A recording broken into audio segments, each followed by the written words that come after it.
Kisah Raja dan Jin Ifrit. Dengarlah wahai Ifrit, dahulu kala di sebuah negeri bernama Souman di daratan Persia ada seorang raja bernama Raja Yunani.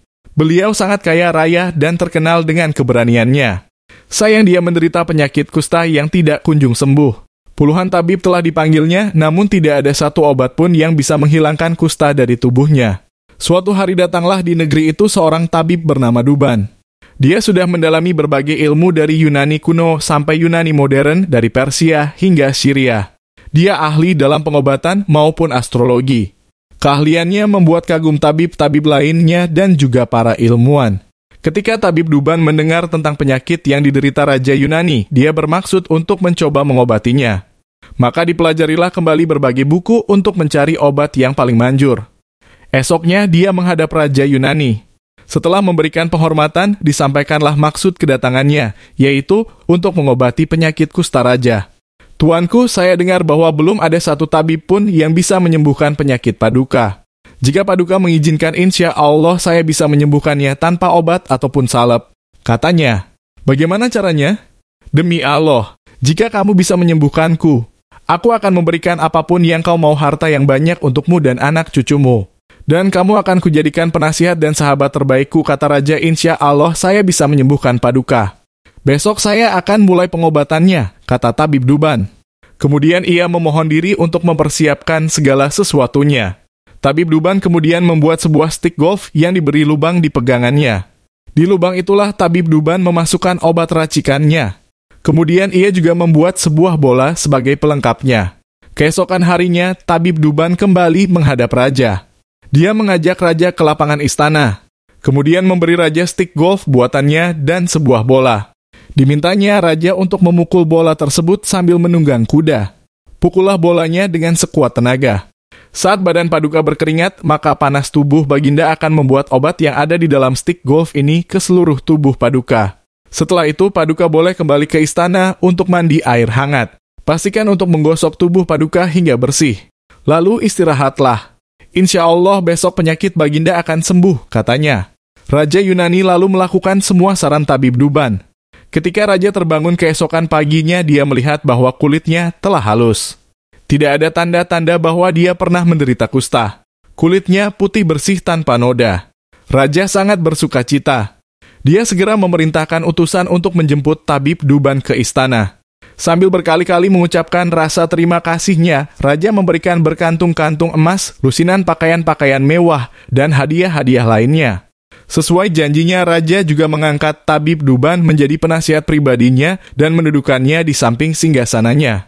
Di antara pejabat kerajaan, ada seorang wazir yang menaruh benci terhadap tabib Duban. Dia cemburu dengan semua perhatian dan kebaikan raja terhadap tabib Duban. Suatu hari sang wazir menghadap raja secara pribadi. Wahai Paduka Raja yang adil, hambamu ini ingin menyampaikan sebuah nasihat untuk Paduka. Saya akan menjadi orang terkutuk jika tidak menyampaikannya pada Paduka, katanya. Raja terkejut mendengarnya dan bertanya, nasihat apa? Oh, Paduka yang mulia. Para leluhur pernah berkata, barang siapa yang tidak bisa melihat tujuan, keberuntungan tidak akan datang padanya. Dan kini saya melihat raja sedang membuat kekeliruan. Sejak ia menganugerahi seorang musuh dengan kebaikan. Seorang musuh yang menginginkan kerajaan ini hancur. Dia menganugerahinya kebaikan, kekuasaan, dan menjadikannya penasihatnya, katanya. Siapakah teman yang kau maksud itu? Tanya raja. Paduka, tentu saja yang saya maksud adalah penasihat Paduka, tabib Duban. Kata wazir, dia adalah teman terbaikku, kata raja. Dan dialah yang telah menyembuhkan penyakit yang tidak bisa disembuhkan oleh tabib lain. Karena dialah aku bisa menyingkirkan rasa malu yang dulu menderaku karena penyakitku. Aku tidak akan menemukan orang sehebat dia di seluruh negeri. Tapi kenapa kau menentangnya? Aku telah memerintahkan pegawaiku untuk memberikannya gaji 1.000 keping emas setiap bulannya, dan bahkan jika aku memberikan sebagian kerajaanku padanya, masih tidak akan cukup mewakili rasa terima kasihku. Oh tuanku, bagaimana kau yakin bahwa dia tidak menipumu? Sesungguhnya aku mengatakan hal ini karena rasa baktiku padamu, kata wazir. Benarkah tidak ada maksud lain dari perkataanmu ini, wahai wazir? Aku takut kau melakukan ini karena rasa cemburu. Jika aku mengikuti nasihatmu, aku takut aku akan menyesal seperti seorang suami yang membunuh burung kakak tuanya. Aku akan menceritakan kisahnya padamu. Kata raja. Maka, oh Ifrit, raja pun memulai ceritanya. Memindah istana ke gunung. Baginda Raja baru saja membaca kitab tentang kehebatan Raja Sulaiman yang mampu memerintahkan para jin memindahkan singgasana Ratu Bilqis di dekat istananya. Baginda tiba-tiba merasa tertarik. Hatinya mulai tergelitik untuk melakukan hal yang sama. Mendadak beliau ingin istananya dipindahkan ke atas gunung agar bisa lebih leluasa menikmati pemandangan di sekitar. Dan bukankah hal itu tidak mustahil bisa dilakukan karena ada Abu Nawas yang amat cerdik di negerinya? Tanpa membuang waktu, Abu Nawas segera dipanggil untuk menghadap Baginda Raja Harun Ar-Rasyid. Setelah Abu Nawas dihadapkan, Baginda bersabda, "Abu Nawas, engkau harus memindahkan istanaku ke atas gunung agar aku lebih leluasa melihat negeriku." Tanya Baginda sambil melirik reaksi Abu Nawas. Abu Nawas tidak langsung menjawab. Lah berpikir sejenak hingga keningnya berkerut. Tidak mungkin menolak perintah Baginda kecuali kalau memang ingin dihukum. Akhirnya Abu Nawas terpaksa menyanggupi proyek raksasa itu. Ada satu lagi permintaan dari Baginda, pekerjaan itu harus selesai hanya dalam waktu sebulan. Abu Nawas pulang dengan hati masgul. Setiap malam ia hanya berteman dengan rembulan dan bintang-bintang. Hari-hari dilewati dengan kegundahan. Tak ada hari yang lebih berat dalam hidup Abu Nawas kecuali hari-hari ini. Tetapi pada hari ke-9 ia tidak lagi merasa gundah gulana. Keesokan harinya Abu Nawas menuju istana. Lah menghadap Baginda untuk membahas pemindahan istana. Dengan senang hati Baginda akan mendengarkan apa yang diinginkan Abu Nawas. "Ampun tuariku, hamba datang ke sini hanya untuk mengajukan usul untuk memperlancar pekerjaan hamba nanti," kata Abu Nawas. "Apa usul itu?" "Hamba akan memindahkan istana Paduka yang mulia tepat pada hari raya Idul Kurban yang kebetulan hanya kurang 20 hari lagi." "Kalau hanya usulmu, baiklah," kata Baginda. "Satu lagi Baginda," Abu Nawas menambahkan. "Apalagi?" tanya Baginda. "Hamba mohon Baginda menyembelih 10 ekor sapi yang gemuk untuk dibagikan langsung kepada para fakir miskin," kata Abu Nawas. "Usulmu kuterima," kata Baginda menyetujui. Abu Nawas pulang dengan perasaan riang gembira. Kini tidak ada lagi yang perlu dikhawatirkan. Toh nanti bila waktunya sudah tiba, ia pasti akan dengan mudah memindahkan istana Baginda Raja. Jangankan hanya memindahkan ke puncak gunung, ke dasar samudera pun Abu Nawas sanggup. Desas-desus mulai tersebar ke seluruh pelosok negeri. Hampir semua orang harap-harap cemas. Tetapi sebagian besar rakyat merasa yakin atas kemampuan Abu Nawas. Karena selama ini Abu Nawas belum pernah gagal melaksanakan tugas-tugas aneh yang dibebankan di atas pundaknya. Namun ada beberapa orang yang meragukan keberhasilan Abu Nawas kali ini. Saat-saat yang dinanti-nantikan tiba. Rakyat berbondong-bondong menuju lapangan untuk melakukan sholat hari raya Idul Kurban. Dan selesai sholat, 10 sapi sumbangan Baginda Raja disembelih lalu dimasak kemudian segera dibagikan kepada fakir miskin. Kini giliran Abu Nawas yang harus melaksanakan tugas berat itu. Abu Nawas berjalan menuju istana diikuti oleh rakyat. Sesampai di depan istana, Abu Nawas bertanya kepada Baginda Raja, "Ampun tuanku yang mulia, apakah istana sudah tidak ada orangnya lagi?" "Tidak ada," jawab Baginda Raja singkat. Kemudian Abu Nawas berjalan beberapa langkah mendekati istana. Lah berdiri sambil memandangi istana. Abu Nawas berdiri mematung seolah-olah ada yang ditunggu. Benar, Baginda Raja akhirnya tidak sabar. "Abu Nawas, mengapa engkau belum juga mengangkat istanaku?" tanya Baginda Raja. "Hamba sudah siap sejak tadi Baginda," kata Abu Nawas. "Apa maksudmu engkau sudah siap sejak tadi?" "Kalau engkau sudah siap, lalu apa yang engkau tunggu?" tanya Baginda masih diliputi perasaan heran. "Hamba menunggu istana Paduka yang mulia diangkat oleh seluruh rakyat yang hadir untuk diletakkan di atas pundak hamba. Setelah itu hamba tentu akan memindahkan istana Paduka yang mulia ke atas gunung sesuai dengan titah Paduka." Baginda Raja Harun Ar-Rasyid terpana.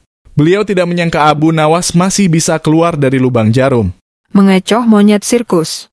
Abu Nawas sedang berjalan-jalan santai. Ada kerumunan massa. Abu Nawas bertanya kepada seorang kawan yang kebetulan berjumpa di tengah jalan. "Ada kerumunan apa di sana?" tanya Abu Nawas. "Pertunjukan keliling yang melibatkan monyet ajaib." "Apa maksudmu dengan monyet ajaib?" kata Abu Nawas ingin tahu. "Monyet yang bisa mengerti bahasa manusia, dan yang lebih menakjubkan adalah monyet itu hanya mau tunduk kepada pemiliknya saja," kata kawan Abu Nawas menambahkan. Abu Nawas makin tertarik. Ia tidak tahan untuk menyaksikan kecerdikan dan keajaiban binatang raksasa itu. Kini Abu Nawas sudah berada di tengah kerumunan para penonton. Karena begitu banyak penonton yang menyaksikan pertunjukan itu, sang pemilik monyet dengan bangga menawarkan hadiah yang cukup besar bagi siapa saja yang sanggup membuat monyet itu mengangguk-angguk. Tidak heran bila banyak di antara para penonton mencoba maju satu persatu. Mereka berupaya dengan beragam cara untuk membuat monyet itu mengangguk-angguk, tetapi sia-sia. Monyet itu tetap menggeleng-gelengkan kepala. Melihat kegigihan monyet itu, Abu Nawas semakin penasaran, hingga ia maju untuk mencoba. Setelah berhadapan dengan binatang itu, Abu Nawas bertanya, "Tahukah engkau siapa aku?" Monyet itu menggeleng. "Apakah engkau tidak takut kepadaku?" Tanya Abu Nawas lagi. Namun monyet itu tetap menggeleng. "Apakah engkau takut kepada tuanmu?" Tanya Abu Nawas memancing. Monyet itu mulai ragu. "Bila engkau tetap diam maka akan aku laporkan kepada tuanmu." Lanjut Abu Nawas mulai mengancam. Akhirnya monyet itu terpaksa mengangguk-angguk. Atas keberhasilan Abu Nawas membuat monyet itu mengangguk-angguk, maka ia mendapat hadiah berupa uang yang banyak. Bukan main marah pemilik monyet itu hingga ia memukuli binatang yang malang itu. Pemilik monyet itu malu bukan kepalang. Hari berikutnya ia ingin menebus kekalahannya. Kali ini ia melatih monyetnya mengangguk-angguk. Bahkan ia mengancam akan menghukum berat monyetnya bila sampai bisa dipancing penonton mengangguk-angguk, terutama oleh Abu Nawas. Tak peduli apapun pertanyaan yang diajukan. Saat-saat yang dinantikan tiba. Kini para penonton yang ingin mencoba harus sanggup membuat monyet itu menggeleng-gelengkan kepala. Maka seperti hari sebelumnya, banyak para penonton tidak sanggup memaksa monyet itu menggeleng-gelengkan kepala. Setelah tidak ada lagi yang ingin mencobanya, Abu Nawas maju. Ia mengulang pertanyaan yang sama. "Tahukah engkau siapa daku?" Monyet itu mengangguk. "Apakah engkau tidak takut kepadaku?" Monyet itu tetap mengangguk. "Apakah engkau tidak takut kepada tuanmu?" Pancing Abu Nawas. Monyet itu tetap mengangguk karena binatang itu lebih takut terhadap ancaman tuannya daripada Abu Nawas. Akhirnya, Abu Nawas mengeluarkan bungkusan kecil berisi balsam panas. "Tahukah engkau apa guna balsam ini?" Monyet itu tetap mengangguk. "Baiklah, bolehkah ku gosok selangkangmu dengan balsam?" Monyet itu mengangguk. Lalu Abu Nawas menggosok selangkang binatang itu. Tentu saja monyet itu merasa agak kepanasan dan mulai panik. Kemudian Abu Nawas mengeluarkan bungkusan yang cukup besar. Bungkusan itu juga berisi balsam. "Maukah engkau bila balsam ini kuhabiskan untuk menggosok selangkangmu?" Abu Nawas mulai mengancam. Monyet itu mulai ketakutan. Dan rupanya ia lupa ancaman tuannya sehingga ia terpaksa menggeleng-gelengkan kepala sambil mundur beberapa langkah. Abu Nawas dengan kecerdikan dan akalnya yang licin mampu memenangkan sayembara meruntuhkan kegigihan monyet yang dianggap cerdik. Jangankan seekor monyet, manusia paling pandai saja bisa dikecoh Abu Nawas. Mengecoh monyet sirkus. Abu Nawas sedang berjalan-jalan santai. Ada kerumunan massa. Abu Nawas bertanya kepada seorang kawan yang kebetulan berjumpa di tengah jalan. "Ada kerumunan apa di sana?" Tanya Abu Nawas. "Pertunjukan keliling yang melibatkan monyet ajaib." "Apa maksudmu dengan monyet ajaib?" kata Abu Nawas ingin tahu. Monyet yang bisa mengerti bahasa manusia, dan yang lebih menakjubkan adalah monyet itu hanya mau tunduk kepada pemiliknya saja, kata kawan Abu Nawas menambahkan. Abu Nawas makin tertarik. Ia tidak tahan untuk menyaksikan kecerdikan dan keajaiban binatang raksasa itu. Kini Abu Nawas sudah berada di tengah kerumunan para penonton. Karena begitu banyak penonton yang menyaksikan pertunjukan itu, sang pemilik monyet dengan bangga menawarkan hadiah yang cukup besar bagi siapa saja yang sanggup membuat monyet itu mengangguk-angguk. Tidak heran bila banyak di antara para penonton mencoba maju satu persatu. Mereka berupaya dengan beragam cara untuk membuat monyet itu mengangguk-angguk, tetapi sia-sia. Monyet itu tetap menggeleng-gelengkan kepala. Melihat kegigihan monyet itu, Abu Nawas semakin penasaran, hingga ia maju untuk mencoba. Setelah berhadapan dengan binatang itu, Abu Nawas bertanya, "Tahukah engkau siapa aku?" Monyet itu menggeleng. "Apakah engkau tidak takut kepadaku?" Tanya Abu Nawas lagi. Namun monyet itu tetap menggeleng. "Apakah engkau takut kepada tuanmu?" Tanya Abu Nawas memancing. Monyet itu mulai ragu. "Bila engkau tetap diam maka akan aku laporkan kepada tuanmu." Lanjut Abu Nawas mulai mengancam. Akhirnya monyet itu terpaksa mengangguk-angguk. Atas keberhasilan Abu Nawas membuat monyet itu mengangguk-angguk, maka ia mendapat hadiah berupa uang yang banyak. Bukan main marah pemilik monyet itu hingga ia memukuli binatang yang malang itu. Pemilik monyet itu malu bukan kepalang. Hari berikutnya ia ingin menebus kekalahannya. Kali ini ia melatih monyetnya mengangguk-angguk. Bahkan ia mengancam akan menghukum berat monyetnya bila sampai bisa dipancing penonton mengangguk-angguk terutama oleh Abu Nawas. Tak peduli apapun pertanyaan yang diajukan. Saat-saat yang dinantikan tiba. Kini para penonton yang ingin mencoba harus sanggup membuat monyet itu menggeleng-gelengkan kepala.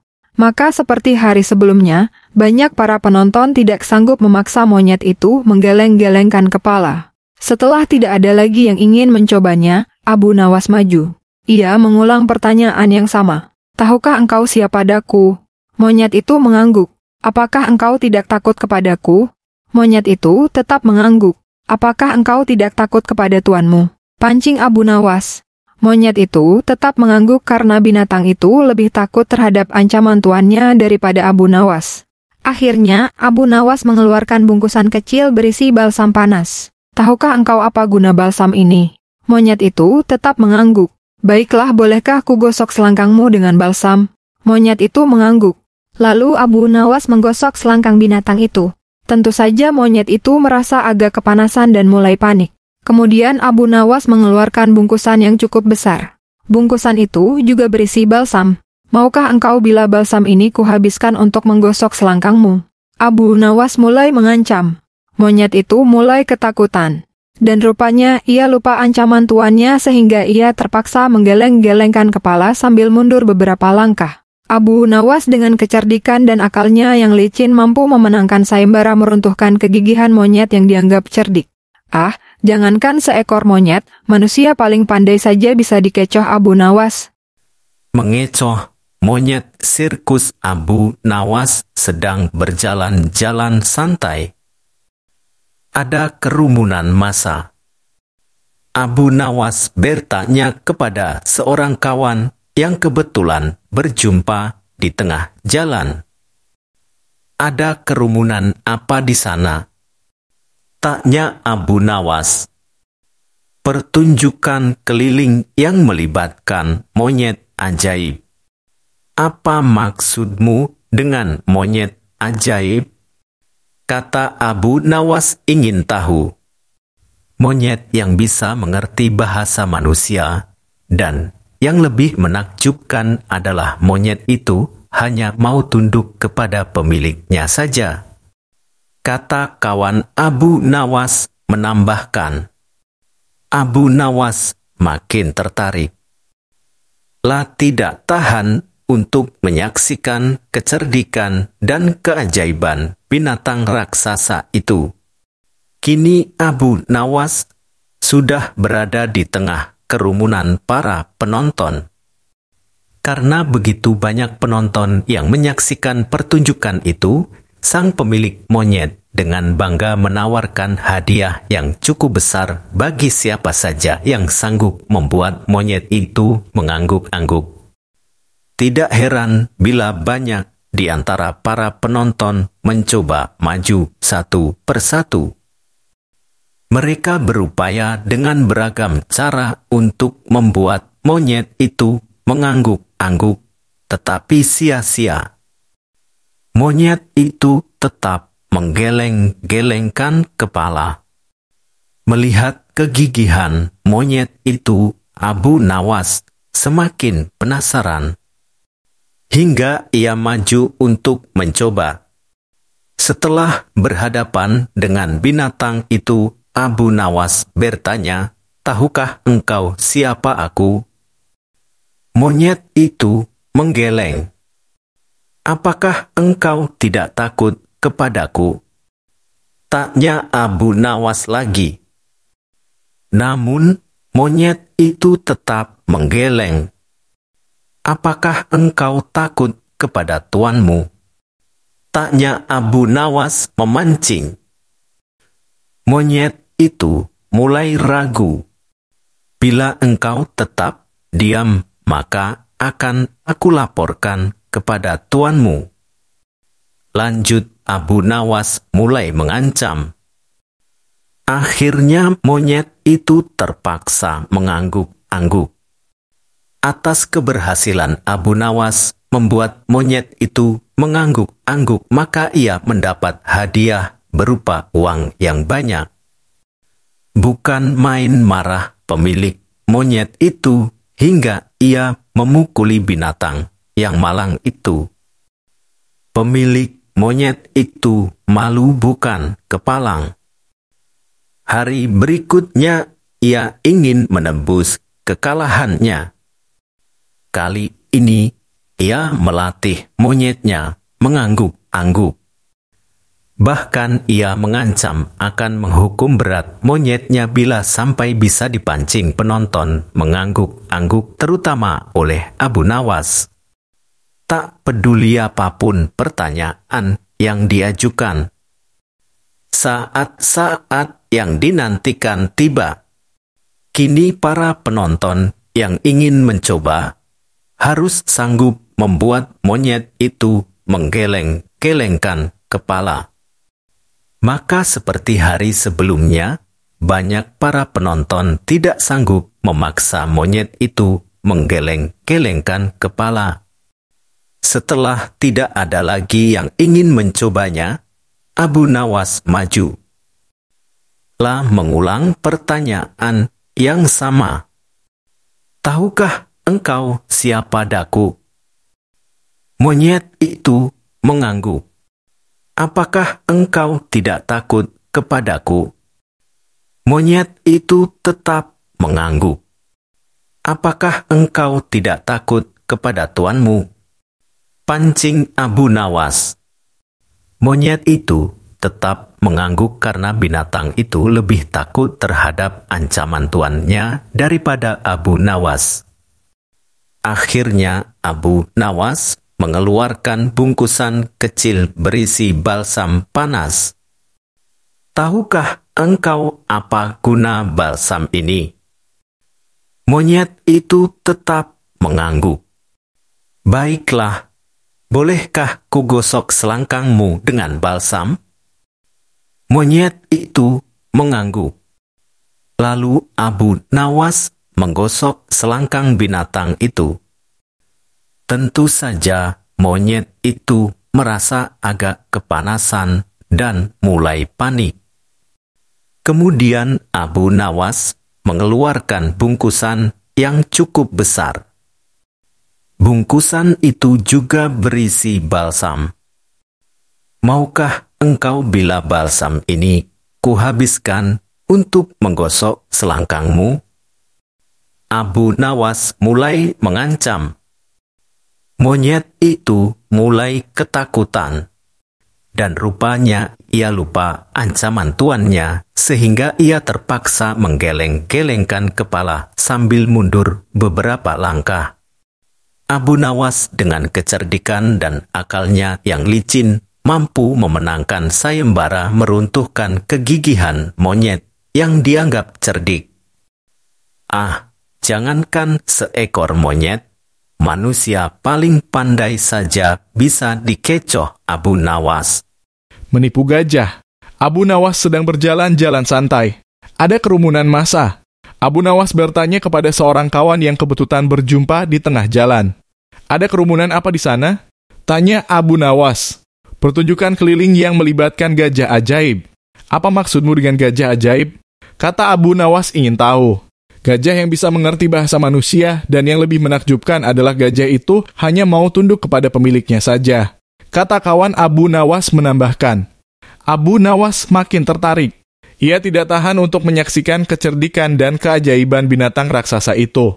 Kini Abu Nawas sudah berada di tengah kerumunan para penonton. Karena begitu banyak penonton yang menyaksikan pertunjukan itu, sang pemilik gajah dengan bangga menawarkan hadiah yang cukup besar bagi siapa saja yang sanggup membuat gajah itu mengangguk-angguk. Tidak heran bila banyak di antara para penonton mencoba maju satu persatu. Mereka berupaya dengan beragam cara untuk membuat gajah itu mengangguk-angguk, tetapi sia-sia. Gajah itu tetap menggeleng-gelengkan kepala. Melihat kegigihan gajah itu, Abu Nawas semakin penasaran. Hingga ia maju untuk mencoba. Setelah berhadapan dengan binatang itu, Abu Nawas bertanya, tahukah engkau siapa aku? Gajah itu menggeleng. Apakah engkau tidak takut kepadaku? Tanya Abu Nawas lagi. Namun gajah itu tetap menggeleng. Apakah engkau takut kepada tuanmu? Tanya Abu Nawas memancing. Gajah itu mulai ragu. Bila engkau tetap diam, maka akan aku laporkan kepada tuanmu. Lanjut Abu Nawas mulai mengancam. Akhirnya gajah itu terpaksa mengangguk-angguk. Atas keberhasilan Abu Nawas membuat gajah itu mengangguk-angguk, maka ia mendapat hadiah berupa uang yang banyak. Bukan main marah pemilik gajah itu hingga ia memukuli binatang yang malang itu. Pemilik gajah itu malu bukan kepalang. Hari berikutnya, ia ingin menebus kekalahannya. Kali ini ia melatih gajahnya mengangguk-angguk. Bahkan ia mengancam akan menghukum berat gajahnya bila sampai bisa dipancing penonton mengangguk-angguk, terutama oleh Abu Nawas. Tak peduli apapun pertanyaan yang diajukan. Saat-saat yang dinantikan tiba. Kini para penonton yang ingin mencoba harus sanggup membuat gajah itu menggeleng-gelengkan kepala. Maka seperti hari sebelumnya, para penonton tidak sanggup memaksa gajah itu menggeleng-gelengkan kepala. Setelah tidak ada lagi yang mencobanya, Abu Nawas maju. Ia mengulang pertanyaan yang sama. Tahukah engkau siapa aku? Gajah itu mengangguk. Apakah engkau tidak takut kepadaku? Gajah itu tetap mengangguk. Apakah engkau tidak takut kepada tuanmu? Pancing Abu Nawas. Gajah itu tetap mengangguk karena binatang itu lebih takut terhadap ancaman tuannya daripada Abu Nawas. Akhirnya Abu Nawas mengeluarkan bungkusan kecil berisi balsam panas. Tahukah engkau apa guna balsam ini? Gajah itu tetap mengangguk. Baiklah, bolehkah kugosok selangkangmu dengan balsam? Gajah itu mengangguk. Lalu Abu Nawas menggosok selangkang binatang itu. Tentu saja gajah itu merasa agak kepanasan dan mulai panik. Kemudian Abu Nawas mengeluarkan bungkusan yang cukup besar. Bungkusan itu juga berisi balsam. Maukah engkau bila balsam ini kuhabiskan untuk menggosok selangkangmu? Abu Nawas mulai mengancam. Gajah itu mulai ketakutan. Dan rupanya ia lupa ancaman tuannya sehingga ia terpaksa menggeleng-gelengkan kepala sambil mundur beberapa langkah. Abu Nawas dengan kecerdikan dan akalnya yang licin mampu memenangkan sayembara meruntuhkan kegigihan gajah yang dianggap cerdik. Ah, jangankan seekor gajah, manusia paling pandai saja bisa dikecoh Abu Nawas. Abu Nawas dan menteri yang zalim. Di negeri Baghdad dahulu kala ada seorang menteri yang dikenal sangat jahat perangainya sehingga ditakuti warganya. Ia tidak bisa melihat perempuan cantik, terutama istri orang, pasti diambilnya. Apabila membeli suatu barang, ia tidak pernah mau membayar. Iwal itu lama-kelamaan sampai juga ke telinga Abu Nawas sehingga membuat hatinya panas. Maka Abu Nawas pun pasang niat tidak akan meninggalkan daerah itu sebelum sang menteri mengembuskan nafas terakhir alias mati. Kemudian Abu Nawas berangkat ke tempat menteri itu tinggal dan sengaja menyewa rumah yang berdekatan untuk melakukan investigasi. Setelah beberapa hari bergaul dengan penduduk di situ, ia pun kenal dengan sang menteri dan bahkan bersahabat baik. Begitu baiknya pendekatan yang dilakukan sampai menteri itu tidak bisa mencium rencana busuk Abu Nawas. Abu Nawas boleh masuk dan keluar rumah itu dengan bebas, sehingga ia tidak menaruh curiga sama sekali kepadanya. Di dalam rumah itu Abu Nawas melihat sebuah tiang gantungan yang digunakan untuk menggantung orang-orang yang bersalah kepada menteri itu. Cara menggantungnya pun dengan cara yang sadis, yaitu kaki di atas dan kepala di bawah. Dalam posisi demikian, orang itu dipukuli sampai mati. Dengan demikian, memang betul berita berta yang aku dengar tentang menteri ini, pikir Abu Nawas. Nantikanlah, aku pasti akan membalas. Hai orang muda, kata Abu Nawas kepada seorang pemuda tampan yang sedang menggiring seekor lembu gemuk. Apakah lembu itu akan dijual? Pertemuan itu terjadi ketika Abu Nawas berjalan-jalan di sebuah sudut desa itu. Lembu ini tidak dijual, jawab si pemuda, karena ini warisan bapak hamba. Lebih baik lembu itu dijual saja, Abu Nawas mencoba merayu. Kalau laku dengan harga tinggi, kamu bisa berdagang sehingga uang itu menjadi banyak. Betul juga kata tuan, jawab si pemuda setelah berpikir sejenak. Namun untuk menjualnya hamba harus berkonsultasi dengan ibu di rumah. Kalau ibu setuju boleh tuan membelinya. Itu akan lebih baik, ujar Abu Nawas. Sementara anak muda itu pulang, Abu Nawas memeras otak. Ia akan berusaha memanfaatkan ketampanan wajah anak muda itu untuk melaksanakan rencananya. Hai menteriku, tunggulah bagianmu kelak, kata Abu Nawas dalam hati dengan perasaan geram. Ibu setuju menjual lembu ini, kata pemuda itu kepada Abu Nawas setelah keduanya bertemu lagi. Bagus, kata Abu Nawas, tetapi sebenarnya bukan aku yang akan membeli lembumu, melainkan menteri yang zalim itu. Oleh karena itu berikan harga yang pasti, sesudah itu kita membuat perjanjian dan kamu yang akan melaksanakannya. Setuju? Tanya Abu Nawas. Setuju, jawab si pemuda. Giringlah lembumu itu ke kebun dan tunggulah aku di sana, kata Abu Nawas. Aku akan ke rumah menteri itu dan setelah itu aku menemuimu. Hai menteri, ada seorang pemuda yang akan menjual seekor lembu gemuk, kata Abu Nawas. Jika Anda tertarik, silakan Anda beli dengan harga yang pantas, tidak mahal, mari kita ke kebun itu. Berapa harganya? Tanya si menteri begitu sampai di kebun. Ia sangat tertarik dan ingin segera membelinya. 50 dinar, jawab si pemuda. Boleh ditawar? Tanya si menteri. Tidak bisa, karena lembu ini warisan bapak hamba, jawab si pemuda. Baik, pasti kebayar harga itu, ujar si menteri. Maka disodorkan ujung tali pengikat lembu kepada menteri, namun ketika ditarik ternyata kosong. Rupanya diam-diam Abu Nawas telah melepas binatang itu, namun karena harga telah disepakati, pemuda itu meminta bayarannya. Mana lembunya? Tanya si menteri. Masa hanya talinya? Aku tidak sudi membayar. Keduanya pun berbantah-bantahan dengan sengitnya. Aku minta bayarannya, kata si pemuda. Kalau tidak mau bayar, kembalikan lembuku. Apa yang mesti kubayar dan apa yang harus kukembalikan, kilah si menteri. Cuma tali yang kau berikan kepadaku nih, ambillah, aku tidak butuh tali. Kerjamu memang cuma menipu dan menganiaya orang. Kata si pemuda lagi, kamu memang zalim, mau makan darah orang kecil. Si menteri tidak menggubris lagi perkataan itu, ia berjalan pulang ke rumahnya. Sementara si anak muda hatinya sangat sedih, lembu hilang, uang melayang. Barangkali memang itulah nasibku. Apa boleh buat, keluhnya. Sudahkah kamu menerima pembayaran harga lembumu? Tanya Abu Nawas kepada anak muda pada malam harinya. Hamba diperdaya menteri itu, jawab si pemuda dengan wajah nelangsa. Lembu hilang, uang melayang. Coba ceritakan, kata Abu Nawas. Aku kira jual beli berjalan lancar sehingga aku cepat-cepat pergi karena ada urusan lain. Maka diceritakanlah kejadian itu dengan nada mendongkol. Sialan menteri itu, ujar si pemuda. Oh, begitu, kata Abu Nawas. Jangan sedih, insya Allah aku akan membantu. Kemudian Abu Nawas minta si pemuda bersedia melaksanakan rencana yang telah disusunnya untuk membunuh si menteri zalim itu. Keesokan harinya jam 7 malam seorang wanita cantik berhenti di depan rumah si menteri zalim. Ia tampak membuang sesuatu yang dicabut dari kakinya. Hai Adinda, dari mana gerangan asalmu? Tiba-tiba muncul suara dari sudut yang gelap. Suara itu ternyata milik menteri yang saat itu juga sedang berjalan-jalan di depan rumahnya. Hatinya amat girang begitu melihat wajah cantik yang tiba-tiba muncul di depan matanya. Hamba orang desa tadi ketika berjalan bersama suami, kaki hamba tertusuk duri. Hamba terpaksa berhenti untuk menarik duri dari kaki, suami hamba tidak mau menunggu dan hamba ditinggal di sini. Hamba tidak tahu jalan pulang ke rumah, kata si perempuan itu dengan penuh iba, lalu ia pun menangis.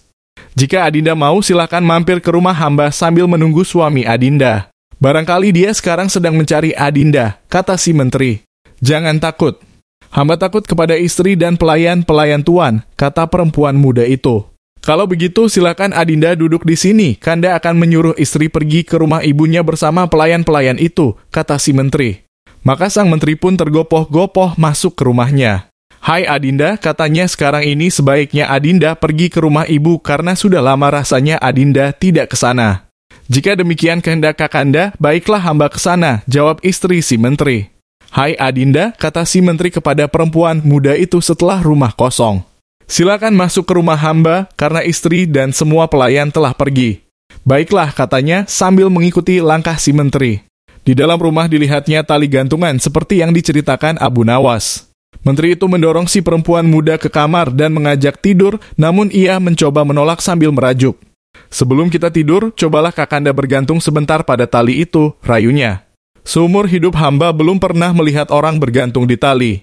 Karena terdorong oleh nafsu syahwat yang menggelora, permintaan itu dituruti si menteri. Tolong Adinda pegang tali gantungan ini kuat-kuat, jangan dilepaskan, katanya. Menteri itu kemudian memasukkan badannya ke dalam tali gantungan. Setelah itu si perempuan gadungan melepaskan tali yang dipegangnya sehingga badan si menteri menggantung dengan posisi kaki di atas dan kepala di bawah. Si perempuan pun mengeluarkan sebuah pentungan lalu memukul badan dan kepala si menteri zalim itu sambil berujar.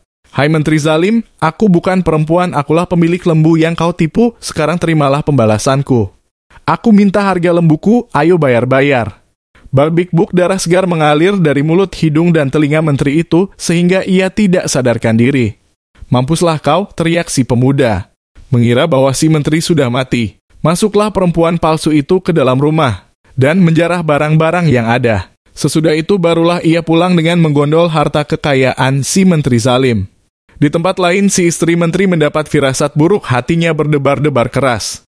Ada apa gerangan di rumahku? Pikirnya dalam hati, maka dengan bergegas pulanglah ia ke rumah. Setiba di rumah, ia menjerit-jerit histeris lantaran dilihatnya suaminya tergantung pingsan dengan kepala berdarah dan harta bendanya ludes. Ketika tali gantungan dilepas, ternyata suaminya masih bernafas meski terengah-engah. Kemudian dipercikan air mawar ke sekujur tubuhnya dan kepala menteri hingga siuman dan membuka matanya. "Ya Kakanda," ucap si istri sambil menangis meratapi nasib suaminya. "Kenapa Kanda bisa begini?"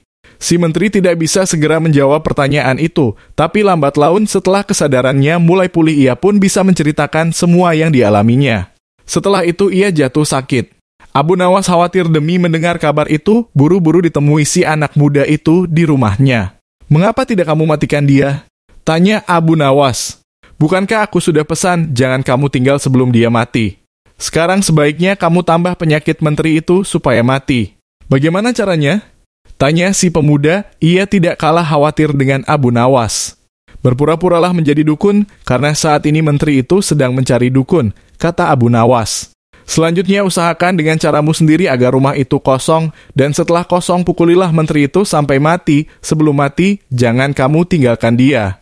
Esok harinya datanglah seorang kakek tua bertongkat ke rumah menteri itu. Ia memakai jubah panjang dan serba mini putih dengan langkah terbungkuk-bungkuk. "Tuan," tanya seorang pelayan menteri itu, "siapakah tuan ini?" "Aku ini dukun," jawabnya. "Kenapa kamu menyapa aku di tengah jalan seperti ini? Tidak sopan berbuat seperti itu kepada orang tua." "Maaf," kata si pelayan, "hamba pelayan menteri, beliau saat ini sedang sakit dan perlu dukun. Jika tuan suka, silakan masuk ke rumahnya." "Ya tuan dukun, obatilah hamba ini," kata si menteri itu setelah dukun palsu itu duduk di samping pembaringannya. "Hamba sakit, lama-kelamaan suaranya hilang." "Moga-moga hamba bisa mengobati tuan," jawab si dukun. "Tapi bisakah pelayan-pelayan itu disuruh mencari daun kayu lengkap dengan akarnya? Daun itu memang sulit dicari tetapi banyak gunanya untuk penyembuhan tuan." Menteri itu kemudian menyuruh 3 orang pelayan untuk memenuhi permintaan dukun. Tak lama kemudian dukun itu berkata lagi, "Maaf, hamba lupa, ada lagi daun kayu yang lain yang hamba butuhkan.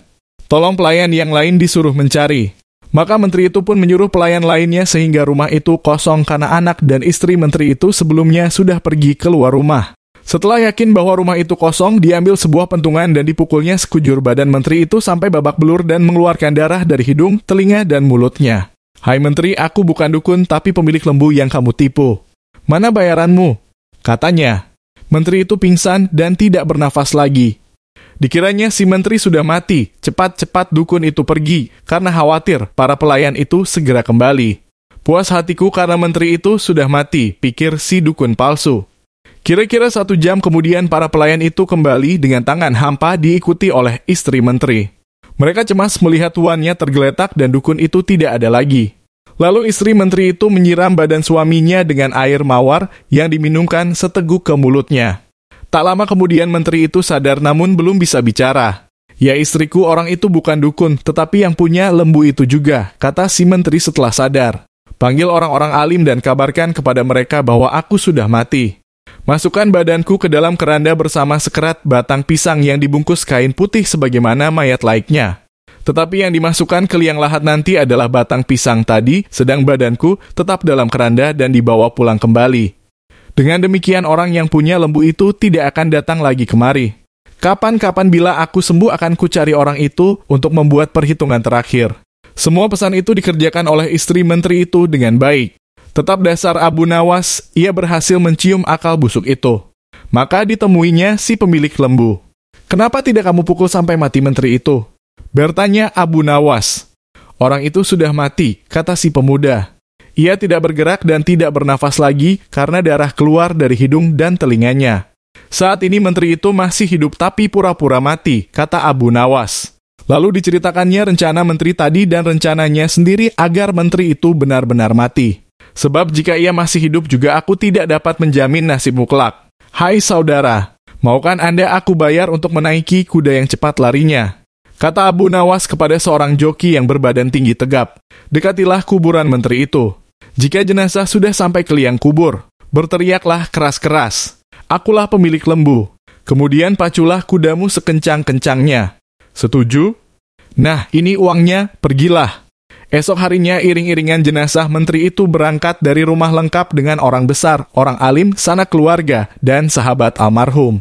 Begitu sampai dekat liang lahat terdengar teriakan akulah pemilik lembu. Suasana di kuburan menjadi kacau karena para pelayat kemudian berlarian ingin mengejar orang yang berteriak tadi. Namun apalacur orang yang dikejar sudah kabur dengan kudanya sementara keranda ditinggal tidak terurus. Pada saat itulah si pemuda pemilik lembu yang sebenarnya muncul. Rupanya, ia ikut dalam barisan pelayat. Hai menteri, akulah pemilik lembu yang kamu tipu, sekarang saatnya kamu harus membayar lunas utangmu. Tidak akan kubiarkan nyawamu tetap bersarang di badanmu. Lalu dipukulnya menteri itu sekuat tenaga hingga benar-benar mati. Setelah itu ia pulang ke rumah. Akan halnya joki tadi, akhirnya ia terkejar dan tertangkap dan kemudian dibawa ke kuburan menteri. Upacara pemakaman yang tadinya hanya pura-pura menjadi upacara sungguhan karena menteri yang diusung di dalam keranda itu benar-benar mati. Badannya hancur dan tidak bernafas lagi tanpa diketahui siapa pelakunya. Hal itu mengagetkan seluruh pelayat. Setelah itu orang-orang pulang ke rumah masing-masing dengan hati masgul dan heran. Sedangkan si joki dibawa oleh anak-anak menteri ke rumahnya.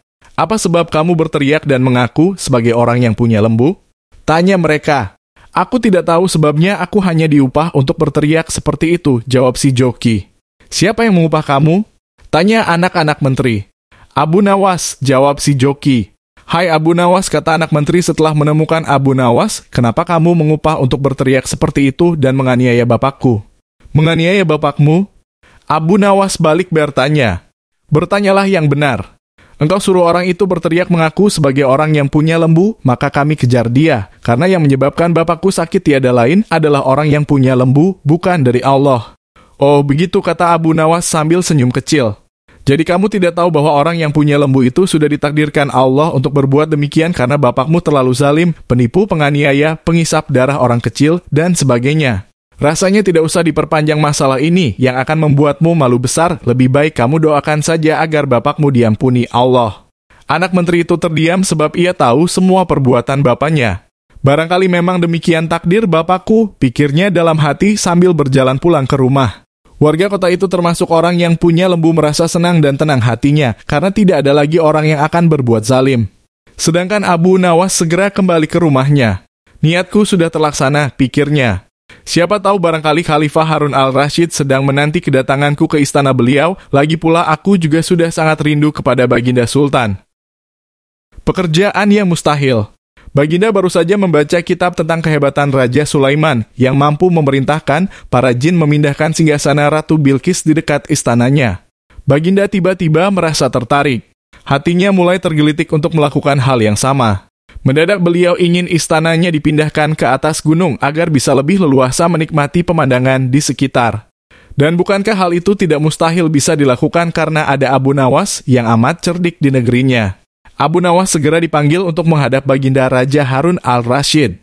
Setelah Abu Nawas dihadapkan, Baginda bersabda, sanggupkah engkau memindahkan istanaku ke atas gunung agar aku lebih leluasa melihat negeriku? Tanya Baginda. Abu Nawas tidak langsung menjawab. Ia berpikir sejenak hingga keningnya berkerut. Tidak mungkin menolak perintah Baginda kecuali kalau memang ingin dihukum.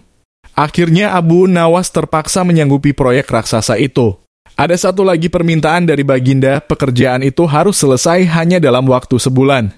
Abu Nawas pulang dengan hati masgul. Setiap malam ia hanya berteman dengan rembulan dan bintang-bintang. Hari-hari dilewati dengan kegundahan. Tak ada hari yang lebih berat dalam hidup Abu Nawas kecuali hari-hari ini. Tetapi pada hari ke-9 ia tidak lagi merasa gundah gulana. Keesokan harinya Abu Nawas menuju istana. Ia menghadap Baginda untuk membahas pemindahan istana. Dengan senang hati Baginda akan mendengarkan apa yang diinginkan Abu Nawas. Ampun tuanku, hamba datang ke sini hanya untuk mengajukan usul untuk memperlancar pekerjaan hamba nanti, kata Abu Nawas. Apa usul itu? Hamba akan memindahkan istana paduka yang mulia tepat pada hari raya Idul Kurban yang kebetulan hanya kurang 20 hari lagi. Kalau hanya usulmu, baiklah, kata Baginda. Satu lagi Baginda. Abu Nawas menambahkan. Apalagi? Tanya Baginda. Hamba mohon Baginda menyembelih 10 ekor sapi yang gemuk untuk dibagikan langsung kepada para fakir miskin. Kata Abu Nawas. Usulmu kuterima. Kata Baginda menyetujui. Abu Nawas pulang dengan perasaan riang gembira. Kini tidak ada lagi yang perlu dikhawatirkan. Toh nanti bila waktunya sudah tiba, ia pasti akan dengan mudah memindahkan istana Baginda Raja. Jangankan hanya memindahkan ke puncak gunung, ke dasar samudera pun Abu Nawas sanggup. Desas-desus mulai tersebar ke seluruh pelosok negeri. Hampir semua orang harap-harap cemas. Tetapi sebagian besar rakyat merasa yakin atas kemampuan Abu Nawas. Karena selama ini Abu Nawas belum pernah gagal melaksanakan tugas-tugas aneh yang dibebankan di atas pundaknya. Namun ada beberapa orang yang meragukan keberhasilan Abu Nawas kali ini. Saat-saat yang dinanti-nantikan tiba. Rakyat berbondong-bondong menuju lapangan untuk melakukan salat hari raya Idul Kurban. Dan seusai sholat, 10 sapi sumbangan Baginda Raja disembelih lalu dimasak kemudian segera dibagikan kepada fakir miskin. Kini giliran Abu Nawas yang harus melaksanakan tugas berat itu. Abu Nawas berjalan menuju istana diikuti oleh rakyat. Sesampai di depan istana, Abu Nawas bertanya kepada Baginda Raja, "Ampun tuanku yang mulia, apakah istana sudah tidak ada orangnya lagi?" "Tidak ada," jawab Baginda Raja singkat. Kemudian Abu Nawas berjalan beberapa langkah mendekati istana. Ia berdiri sambil memandangi istana. Abu Nawas berdiri mematung seolah-olah ada yang ditunggu. Benar, Baginda Raja akhirnya tidak sabar. "Abu Nawas, mengapa engkau belum juga mengangkat istanaku?" tanya Baginda Raja. "Hamba sudah siap sejak tadi Baginda," kata Abu Nawas. "Apa maksudmu engkau sudah siap sejak tadi? Kalau engkau sudah siap, lalu apa yang engkau tunggu?" tanya Baginda masih diliputi perasaan heran. "Hamba menunggu istana paduka yang mulia diangkat oleh seluruh rakyat yang hadir untuk diletakkan di atas pundak hamba. Setelah itu hamba tentu akan memindahkan istana paduka yang mulia ke atas gunung sesuai dengan titah paduka." Baginda Raja Harun al-Rasyid terpana. Beliau tidak menyangka Abu Nawas masih bisa keluar dari lubang jarum. Kisah nelayan dan jin. Bertahun-tahun yang lalu hiduplah seorang nelayan tua dan lemah yang memiliki seorang istri dan 3 orang anak. Mereka sangat miskin sehingga ia kadang-kadang tidak makan sepanjang hari. Setiap hari si nelayan pergi ke pantai pagi-pagi sekali. Ia memiliki sebuah kebiasaan unik saat mencari ikan, yaitu dia hanya akan menebarkan jalannya 4 kali saja setiap harinya. Suatu hari sebelum bulan terbenam, dia pergi ke tepi laut dan setelah menanggalkan pakaiannya, ia menebarkan jalannya. Dia menunggu hingga airnya tidak lagi beriak, baru kemudian menarik kembali jalannya. Ternyata jala itu berat sekali, seperti ada ikan yang sangat besar terperangkap di dalamnya. Dia mencoba menariknya dengan sekuat tenaga, namun tetap saja tidak berhasil. Nelayan itu mengikatkan ujung tali jalannya ke sebuah tiang di pinggir pantai, lalu dia menyelam sambil terus menarik jalannya. Alangkah kecewanya ia ketika tiba di ujung jalannya, ternyata hanya sisa-sisa bangkai seekor keledai. Begitu sedihnya ia sehingga mengeluh dalam hati, "Wahai engkau yang merajai kegelapan malam dan kematian, hindarkan aku dari rencana jahatmu, karena Allah akan meridhoi kerja kerasku." Dia melepaskan bangkai binatang itu dari jalannya dan kembali ke tepi pantai. Ia harus memperbaiki dulu jalannya yang robek di sana-sini. Lalu dengan mengucap bismillah, nelayan itu kembali menebarkan jalannya. Lagi-lagi jalannya terasa berat ketika ditarik. Bahkan lebih berat dari sebelumnya. Mungkin banyak ikan yang tertangkap, pikirnya. Maka ia mengikatkan tali jalannya di tiang dan dia pun kembali menyelam. Tapi apa daya, ternyata jalannya hanya berisi keranjang yang sudah penuh dengan lumpur. Ia kembali mengeluh, "Duhai benar-benar buruk nasibku. Wahai nasib buruk, pergilah. Atau setidaknya ringankanlah. Bukankah aku tidak pernah meminta lebih? Aku hanya mencari sedikit rizki, tapi yang kudapati hanyalah rasa letih. Tapi aku salah mengeluh padamu, karena membuat orang menjadi sengsara adalah kesenanganmu. Orang yang baik kau buat menderita, sementara orang-orang jahat yang tidak memiliki kebaikan kau muliakan." Sedetik kemudian nelayan itu menyesali perkataannya dan sambil membersihkan jaringnya, dia memohon ampun atas ketidaksabarannya. Masih dengan sedikit marah, nelayan itu menebarkan jalannya untuk ketiga kalinya, namun yang didapatinya hanyalah setumpuk kulit kerang, batu, dan lumpur. Bayangkan betapa sedih dan marahnya sang nelayan, karena hingga waktu zuhur tiba, belum satupun ikan yang ia dapatkan. Ia kemudian membersihkan badannya, berwudu, dan melaksanakan sholat zuhur. Kemudian ia menengadahkan wajahnya ke langit, berdoa, "Ya Allah, engkau pasti tahu bahwa aku hanya menebarkan jalaku 4 kali setiap melaut, dan kini hanya tinggal lemparanku yang terakhir. Hamba berharap, ya Allah, berilah hamba pertolongan dari kebaikan lautmu, seperti engkau telah memberikan kebaikan kepada Nabi Musa. Bismillah." Selesai berdoa, nelayan kembali melemparkan jalannya dan dengan penuh harap menanti hingga airnya tidak lagi beriak. Lagi-lagi jalannya terasa berat sehingga ia harus kembali menyelam untuk membebaskannya. Tidak ada satu ekor ikan pun yang tertangkap oleh jalannya, namun ia menemukan sebuah botol tembaga berwarna keemasan tersangkut di dalamnya. Botol itu sepertinya penuh berisi sesuatu karena terasa berat saat diangkat. Saat diteliti, botol tersebut tertutup dan terkunci dengan seal yang rapat. Lumayanlah kalau aku jual di toko tembaga, harganya bisa sampai 10 keping emas, pikirnya. Uangnya bisa aku pakai untuk membeli makanan. Dia mengangkat botol tersebut, ternyata berat sekali. Pasti ada sesuatu di dalamnya, pikir nelayan. Aku harus tahu isinya. Siapa tahu isinya barang berharga, pikirnya lagi. Dia mengambil pisau untuk merobek segelnya, kemudian membuka penyumbatnya. Digoncangnya botol tersebut untuk mengeluarkan isinya. Tapi tidak ada apapun di dalamnya selain segulung asap berwarna kelabu. Asap itu naik ke udara dan lama-kelamaan membentuk sesosok jin ifrit yang tinggi besar. Demikian tingginya hingga kepalanya yang sebesar kubah hampir menyentuh awan. Mengerikan sekali ia. Tangannya seperti garpu raksasa. Kakinya sebesar tiang kapal. Bibirnya menyerupai gua besar. Lubang hidungnya seperti terompat. Matanya menyala seperti lampu dan rambutnya yang kelabu tampak kusut aut-autan. Terkejut dan takut itulah yang dirasakan si nelayan. Lututnya hampir-hampir tak sanggup menyangga tubuhnya. Giginya gemeletuk ketakutan dan ia hampir tidak bisa menelan air ludahnya yang tiba-tiba mengering. Suara jin ifrit terdengar menggelegar saat berkata pada si nelayan, "Tiada Tuhan selain Allah, dan Sulaiman utusan Allah. Wahai Nabi Allah, janganlah kau membunuhku. Aku berjanji tidak akan menentang perkataanmu ataupun mengkhianatimu." Oh, jin kata nelayan, Nabi Sulaiman, raja terkaya sepanjang masa, telah meninggal 8.000 tahun yang lalu dan kini adalah akhir zaman. Ceritakan padaku, wahai jin, kenapa kau bisa terkurung di dalam botol ini? Jin menatap si nelayan dan berkata, "Siapakah kamu yang berani memanggilku dengan sebutan jin? Lalu apakah aku harus memanggilmu setan yang baik?" Tanya nelayan. "Jaga bicaramu sebelum aku membunuhmu," seru jin. "Apa? Kenapa kau ingin membunuhku? Bukankah aku sudah membebaskanmu dari dalam lautan dan melepaskanmu dari botol yang mengurungmu?" Tanya nelayan ketakutan.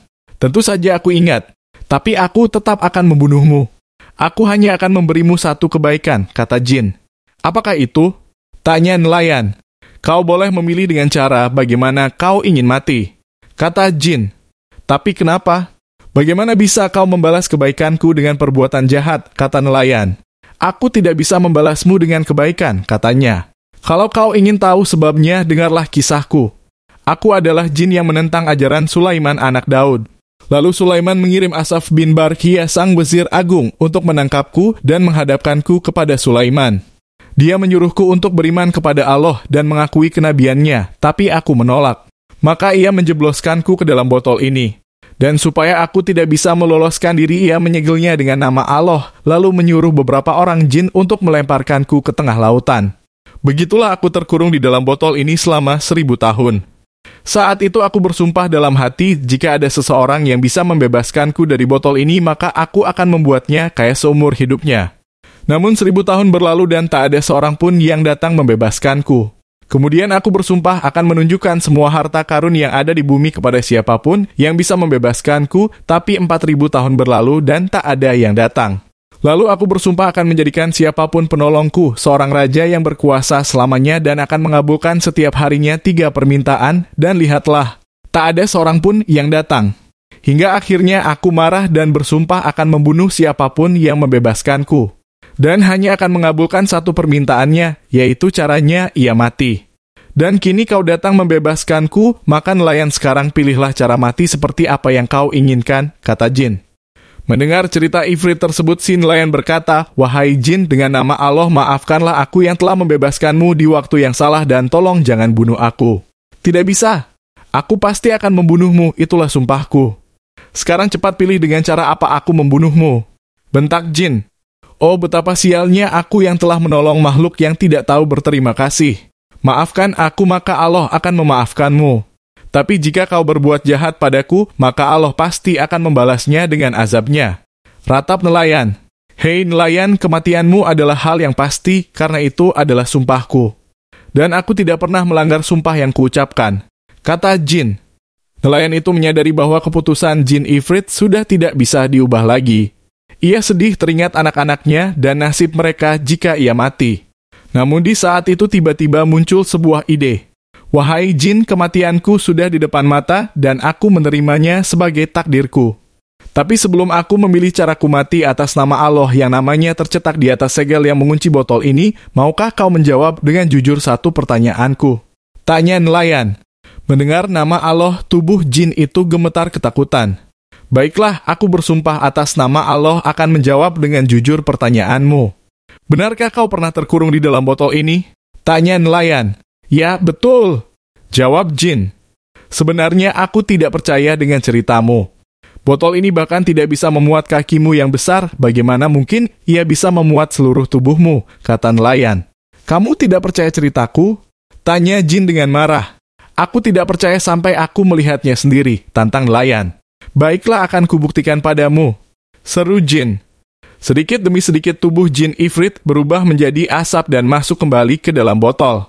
Nah nelayan, sekarang kau percaya dengan ceritaku? Teriak jin dari dalam botol. Namun si nelayan dengan cepat menutupnya dan berkata, Hei Ifrit, sekarang giliranmu untuk memilih cara mati yang kau inginkan. Tapi tidak, lebih baik aku melemparkanmu kembali ke tengah laut. Aku akan membangun rumah di sini dan selama sisa hidupku, aku akan mencegah siapapun yang ingin mencari ikan di sini. Akan kukatakan bahwa di sini ada jin jahat yang akan membunuh siapapun yang membebaskannya dari dalam botol. Mendengar perkataan si nelayan, jin Ifrit menangis dan memohon agar si nelayan membebaskannya. Bukankah sudah kubilang padamu jin, jika kau menyelamatkanku maka Allah akan menyelamatkanmu. Tapi kau tidak mau. Maka inilah balasannya, kata nelayan. Tolong bebaskan aku, ratap jin. Kamu pembohong. Aku dan kamu seperti vezirnya Raja Yunan dengan guru Duban. Kata nelayan. Siapakah mereka? Tanya Ifrit. Aku akan menceritakannya padamu. Dan nelayan itu pun memulai ceritanya. Kisah saudagar dan jin Ifrit. Tuan, kata Syahrazada, dahulu kala ada seorang saudagar yang sangat kaya raya. Dia memiliki tanah yang luas, harta yang berlimpah, dan tentu saja uang yang banyak. Banyak sekali pekerja dan buruh yang menggantungkan hidupnya pada si saudagar. Suatu hari dia bermaksud untuk melakukan perjalanan perniagaan ke negeri yang jauh. Dia menaikkan barang dagangannya ke punggung kudanya dan sebuah kantung besar yang ia bawa di punggungnya penuh berisi roti, madu, dan kurma serta air untuk bekal perjalanannya. Maklumlah, ia harus melewati padang pasir yang tandus di mana tidak ada satupun kehidupan di sana. Singkatnya, ia berhasil sampai di tujuan dengan selamat. Dan setelah menyelesaikan transaksi bisnisnya dan memperoleh untung besar, ia pun segera bersiap-siap untuk melakukan perjalanan pulang. Hari itu, matahari bersinar terik. Saudagar memutuskan untuk berteduh di bawah pohon rindang sambil beristirahat. Dia membiarkan kudanya beristirahat dan merumput, sementara dia membuka bekalnya, roti dengan selai madu dan segenggam kurma. Setelah selesai memakan kurma, dia melemparkan bijinya ke sekumpulan batu-batu besar di sampingnya. Sebagai seorang muslim yang taat dan karena waktu sudah menunjukkan waktu zuhur, saudagar segera mengambil wudhu dan melakukan sholat. Dia masih sedang berzikir ketika tiba-tiba bas di depannya muncullah jin Ifrit yang bertubuh tinggi besar dengan mata merah karena marah dan membawa sebilah pedang yang terhunus. Hei manusia, bangkitlah. Aku akan mengambil nyawamu seperti kau telah mengambil nyawa anakku. Teriak jin Ifrit. Wahai jin, bagaimana mungkin aku membunuh anakmu sedangkan aku tidak mengenalnya dan tidak pernah melihatnya, kata saudagar dengan ketakutan. Apa? Bukankah kau tadi yang melemparkan biji-biji kurma ke arah batu-batu itu? Tanya jin. Ya betul, kata saudagar. Aku kasih tahu padamu bahwa salah satu darinya telah mengenai mata anakku. Anakku yang malang, dia mati seketika, seru jin marah. Saudagar tersebut demi mendengar keterangan jin Ifrit bersumpah dengan nama Allah yang menciptakan dan tempat semua makhluk kembali bahwa jika dia memang membunuh anak jin tersebut, maka itu pasti tidak sengaja. Untuk itu dia memohon kemurahan hati jin untuk memaafkannya. Perbuatanmu tidak bisa dimaafkan, kata jin Ifrit. Dia lalu menyeret saudagar tersebut, membantingnya ke tanah dan bersiap menebaskan pedangnya ke leher saudagar. Saat itu Syahrazada menyadari bahwa pagi telah datang dan bahwa sudah tiba waktunya bagi Sultan untuk bangun. Oh kakak, sungguh cerita yang sangat menarik, kata Dinarzade. Dan akhir ceritanya lebih menarik lagi dan lebih mencengangkan.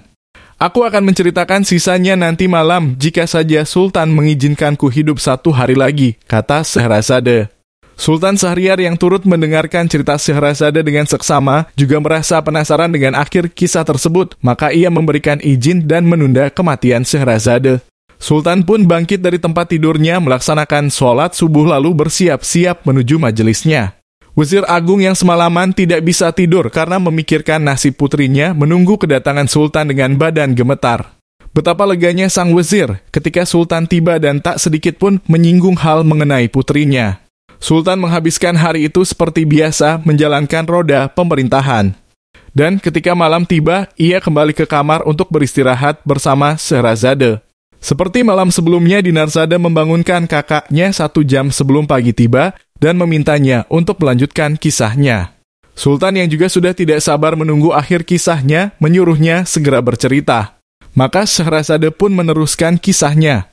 Tuanku, ketika menyadari bahwa dirinya akan dibunuh, saudagar itu menangis pilu dan berkata pada jin bahwa dia percaya pada takdir Allah dan jika ini memang sudah digariskan maka dia tidak akan mampu menolaknya. Atas izin Allah, aku meminta kau memberiku sedikit waktu untuk menyelesaikan urusanku, kata saudagar. Aku memiliki utang yang harus dibayar. Aku juga memiliki harta anak dan istri, juga beberapa karyawan yang menjadi tanggunganku. Izinkanlah aku pulang ke rumahku dan menyelesaikan semuanya. Jika semua sudah selesai, aku berjanji atas nama Allah, aku akan kembali ke sini dan kau boleh membunuhku. Bagaimana kalau kau mengingkari janjimu? Tanya jin. Aku bersumpah dengan nama Allah yang menciptakan aku dan kamu, aku tidak akan mengingkari janjiku, kata saudagar. Baiklah, berapa lama waktu yang kau butuhkan? Tanya jin. Tidak lebih dari 12 bulan. Awal tahun depan aku akan kembali ke sini dan menyerahkan nyawaku, kata saudagar. Akhirnya jin Ifrit mengabulkan permintaan saudagar dan menghilang dari pandangan. Saudagar, setelah sembuh dari rasa takutnya, segera menaiki kudanya dan kembali meneruskan perjalanan pulangnya. Setibanya di rumah, istri dan anak-anak saudagar menyambutnya dengan sukacita.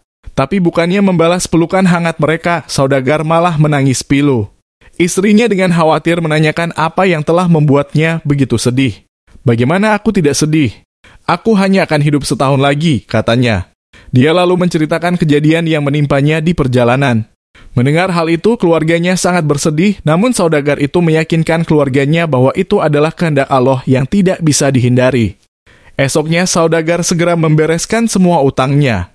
Ia memberikan hadiah-hadiah untuk semua temannya, memerdekakan banyak sekali budak-budaknya, membagi warisan untuk istri, anak-anak dan keluarganya, mencarikan wali untuk anak-anaknya yang masih kecil, dan mempercayakan semua propertinya kepada istrinya. Setahun berlalu dengan cepat, kini tiba saatnya saudagar untuk berpamitan kepada anak dan istrinya. Dibawanya selai kain kafan untuk membungkus mayatnya. Mereka tidak dapat menahan kesedihan dan tidak rela melepas kepergian saudagar. Mereka memaksa untuk ikut pergi dan mati bersama-sama, namun sang saudagar berkata kepada anak-anaknya, "Anak-anakku, aku pergi untuk menepati janjiku kepada Allah, banggalah dan tabahlah. Ingatlah bahwa mati adalah takdir bagi semua makhluk yang bernyawa." Setelah berkata demikian, saudagar mengucapkan salam dan pergi meninggalkan mereka. Akhirnya, saudagar tersebut tiba di tempat yang telah ia janjikan. Dia menanti kedatangan jin Ifrit di bawah pohon tempat dia dulu berteduh dan menunggu kedatangan jin Ifrit dengan perasaan yang sulit untuk dilukiskan. Saat ia menunggu, tiba-tiba datang seorang syekh yang membawa seekor rusa menghampirinya. Syekh tersebut mengucapkan salam dan mendoakannya semoga berumur panjang, lalu bertanya apa yang sedang dilakukan saudagar tersebut di tempat yang merupakan sarang jin. Saudagar itu berkata bahwa dia memang sedang menunggu jin yang akan membunuhnya lalu menceritakan kejadian yang telah menimpanya. Syekh tersebut sangat kagum mendengarnya. Demi Allah, wahai saudaraku, aku sangat kagum dengan keteguhan janjimu. Aku akan duduk di sampingmu dan tidak akan meninggalkan tempat ini sampai aku melihat apa yang akan dilakukan jin itu kepadamu. Tidak berapa lama, datanglah lagi seorang syekh yang membawa 2 ekor anjing hitam di tangannya. Setelah mengucapkan salam dan mendengar cerita mengenai si saudagar, syekh yang kedua ini pun memutuskan untuk ikut menunggu bersama mereka berdua. Demikian pula ketika datang syekh ketiga yang membawa seekor kuda. Dia pun memutuskan untuk ikut menunggu kedatangan jin Ifrit. Akhirnya ketika matahari sudah menciptakan bayangan panjang, datanglah jin Ifrit dengan matanya yang menyala dan pedang terhunus. "Serahkan nyawamu. Hari ini aku akan membunuhmu seperti kau membunuh anakku," seru jin sambil menyeret saudagar hingga jatuh di tanah. Saudagar tersebut menangis dengan sangat memilukan hingga ketiga syekh pun turut merasakan kepedihannya.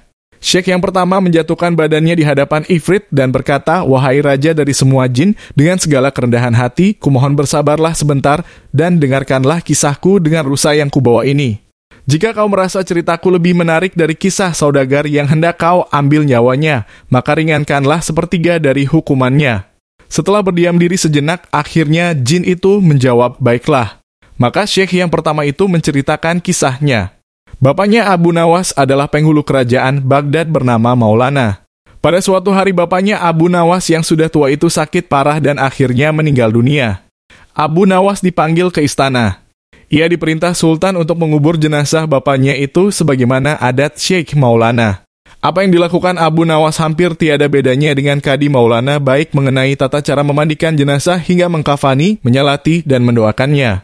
Maka sultan bermaksud mengangkat Abu Nawas menjadi kadi atau penghulu menggantikan kedudukan bapaknya. Namun demi mendengar rencana sang sultan, tiba-tiba saja Abu Nawas yang cerdas itu tiba-tiba nampak berubah menjadi gila. Usai upacara pemakaman bapaknya, Abu Nawas mengambil batang sepotong batang pisang dan diperlakukannya seperti kuda. Ia menunggang kuda dari batang pisang itu sambil berlari-lari dari kuburan bapaknya menuju rumahnya. Orang yang melihat menjadi terheran-heran dibuatnya. Pada hari yang lain, ia mengajak anak-anak kecil dalam jumlah yang cukup banyak untuk pergi ke makam bapaknya. Dan di atas makam bapaknya itu ia mengajak anak-anak bermain rebana dan bersukacita. Kini semua orang semakin heran atas kelakuan Abu Nawas itu. Mereka menganggap Abu Nawas sudah menjadi gila karena ditinggal mati oleh bapaknya. Pada suatu hari ada beberapa orang utusan dari Sultan Harun Ar-Rasyid datang menemui Abu Nawas. "Hai Abu Nawas, kau dipanggil Sultan untuk menghadap ke istana," kata wazir utusan sultan. "Buat apa sultan memanggilku? Aku tidak ada keperluan dengannya," jawab Abu Nawas dengan entengnya seperti tanpa beban. "Hai Abu Nawas, kau tidak boleh berkata seperti itu kepada rajamu." "Hai wazir, kau jangan banyak cakap. Cepat ambil ini kudaku ini dan mandikan di sungai supaya bersih dan segar," kata Abu Nawas sambil menyodorkan sebatang pohon pisang yang dijadikan kuda-kudaan. Si wazir hanya geleng-geleng kepala melihat kelakuan Abu Nawas. "Abu Nawas, kau mau apa tidak menghadap sultan?" kata wazir. "Katakan kepada rajamu, aku sudah tahu maka aku tidak mau," kata Abu Nawas. "Apa maksudnya Abu Nawas?" tanya wazir dengan rasa penasaran. "Sudah pergi sana, bilang saja begitu kepada rajamu." Segera Abu Nawas sembari menyaruk debu dan dilempar ke arah si wazir dan teman-temannya. Si wazir segera menyingkir dari halaman rumah Abu Nawas. Mereka laporkan keadaan Abu Nawas yang seperti tak waras itu kepada Sultan Harun Ar-Rasyid. Dengan geram Sultan berkata, "Kalian bodoh semua, hanya menghadapkan Abu Nawas kemari saja, tak becus. Ayo pergi sana ke rumah Abu Nawas, bawa dia kemari dengan sukarela ataupun terpaksa." Si wazir segera mengajak beberapa prajurit istana. Dan dengan paksa Abu Nawas dihadirkan di hadapan raja. Namun lagi-lagi di depan raja Abu Nawas berlagak pilot, bahkan tingkahnya ugal-ugalan tak selayaknya berada di hadapan seorang raja. Abu Nawas bersikaplah sopan tegur Baginda. "Ya Baginda, tahukah Anda? Apa Abu Nawas?" "Baginda terasi itu asalnya dari udang." "Kurang ajar kau menghinaku Nawas." "Tidak Baginda, siapa bilang udang berasal dari terasi?" Baginda merasa dilecehkan, ia naik pitam dan segera memberi perintah kepada para pengawalnya. "Hajar dia. Pukuli dia sebanyak 25 kali. Wah, Abu Nawas yang kurus kering itu akhirnya lemas, tak berdaya dipukuli tentara yang bertubuh kekar. Usai dipukuli, Abu Nawas disuruh keluar istana. Ketika sampai di pintu gerbang kota, ia dicegat oleh penjaga. "Hai Abu Nawas, tempo hari ketika kau hendak masuk ke kota In, kita telah mengadakan perjanjian. Masa kau lupa pada janjimu itu? Jika engkau diberi hadiah oleh Baginda, maka engkau berkata, 'Aku bagi 2, engkau 1 bagian, aku 1 bagian.' Nah, sekarang mana bagianku itu? Hai penjaga pintu gerbang, apakah kau benar-benar menginginkan hadiah Baginda yang diberikan kepada tadi?" "Iya, tentu itu kan sudah merupakan perjanjian kita." "Baik, aku berikan semuanya, bukan hanya 1 bagian." Wah, ternyata kau baik hati Abu Nawas. Memang harusnya begitu, kau kan sudah sering menerima hadiah dari Baginda. Tanpa banyak cakap lagi, Abu Nawas mengambil sebatang kayu yang agak besar lalu orang itu dipukulinya sebanyak 25 kali. Tentu saja orang itu menjerit-jerit kesakitan dan menganggap Abu Nawas telah menjadi gila. Setelah penunggu gerbang kota itu kelengar, Abu Nawas meninggalkannya begitu saja. Ia terus melangkah pulang ke rumahnya. Sementara itu si penjaga pintu gerbang mengadukan nasibnya kepada Sultan Harun Ar-Rasyid. "Ya tuanku Syah Alam, ampun beribu ampun. Hamba datang kemari mengadukan Abu Nawas yang telah memukul hamba sebanyak 25 kali tanpa suatu kesalahan. Hamba mohon keadilan dari tuanku Baginda." Baginda segera memerintahkan pengawal untuk memanggil Abu Nawas. Setelah Abu Nawas berada di hadapan Baginda, ia ditanya, "Hai Abu Nawas, benarkah kau telah memukuli penunggu pintu gerbang kota In sebanyak 25 kali pukulan?" Berkata Abu Nawas, "Ampun tuanku, hamba melakukannya karena sudah sepatutnya dia menerima pukulan itu." "Apa maksudmu? Coba kau jelaskan sebab-musababnya kau memukuli orang itu?" tanya Baginda. "Tuanku," kata Abu Nawas, "hamba dan penunggu pintu gerbang ini telah mengadakan perjanjian bahwa jika hamba diberi hadiah oleh Baginda, maka hadiah tersebut akan dibagi dua. 1 bagian untuknya, 1 bagian untuk saya. Nah, pagi tadi hamba menerima hadiah 25 kali pukulan, maka saya berikan pula hadiah 25 kali pukulan kepadanya. Hai penunggu pintu gerbang, benarkah kau telah mengadakan perjanjian seperti itu dengan Abu Nawas?" tanya Baginda. "Benar tuanku," jawab penunggu pintu gerbang. "Tapi hamba tiada mengira jika Baginda memberikan hadiah pukulan." "Dasar tukang peras, sekarang kena batunya kau," sahut Baginda. "Abu Nawas tiada bersalah, bahkan sekarang aku tahu bahwa penjaga pintu gerbang kota Baghdad adalah orang yang suka nargat, suka memeras orang. Kalau kau tidak merubah kelakuan burukmu itu, sungguh aku akan memecat dan menghukum kamu." "Ampun tuanku," sahut penjaga pintu gerbang dengan gemetar. Abu Nawas berkata, "Tuanku, hamba sudah lelah, sudah mau istirahat, tiba-tiba diwajibkan hadir di tempat ini, padahal hamba tiada bersalah. Hamba mohon ganti rugi, sebab jatah waktu istirahat hamba sudah hilang karena panggilan tuanku. Padahal besok hamba harus mencari nafkah untuk keluarga hamba." Sejenak Baginda melengak terkejut atas protes Abu Nawas, namun tiba-tiba ia tertawa terbahak-bahak. "Hahaha, jangan khawatir Abu Nawas." Baginda kemudian memerintahkan bendahara kerajaan memberikan sekantong uang perak kepada Abu Nawas. Abu Nawas pun pulang dengan hati gembira. Tetapi sesampai di rumahnya, Abu Nawas masih bersikap aneh dan bahkan semakin nyentrik seperti orang gila sungguhan. Pada suatu hari Raja Harun Ar-Rasyid mengadakan rapat dengan para menterinya. "Apa pendapat kalian mengenai Abu Nawas yang hendak kuangkat sebagai kadi?" Wazir atau Perdana Menteri berkata, "Melihat keadaan Abu Nawas yang semakin parah otaknya, maka sebaiknya tuanku mengangkat orang lain saja menjadi kadi." Menteri-menteri yang lain juga mengutarakan pendapat yang sama. "Tuanku, Abu Nawas telah menjadi gila, karena itu dia tak layak menjadi kadi. Baiklah, kita tunggu dulu sampai 21 hari, karena bapaknya baru saja mati. Jika tidak sembuh-sembuh juga bolehlah kita mencari kadi yang lain saja." Setelah lewat 1 bulan Abu Nawas masih dianggap gila, maka Sultan Harun Ar-Rasyid mengangkat orang lain menjadi kedi atau penghulu kerajaan Baghdad. Konon dalam suatu pertemuan besar ada seseorang bernama Polan yang sejak lama berambisi menjadi kadi. Lalu mempengaruhi orang-orang di sekitar Baginda untuk menyetujui jika ia diangkat menjadi kadi, maka tatkala ia mengajukan dirinya menjadi kadi kepada Baginda, maka dengan mudah Baginda menyetujuinya. Begitu mendengar Polan diangkat menjadi kadi, maka Abu Nawas mengucapkan syukur kepada Tuhan.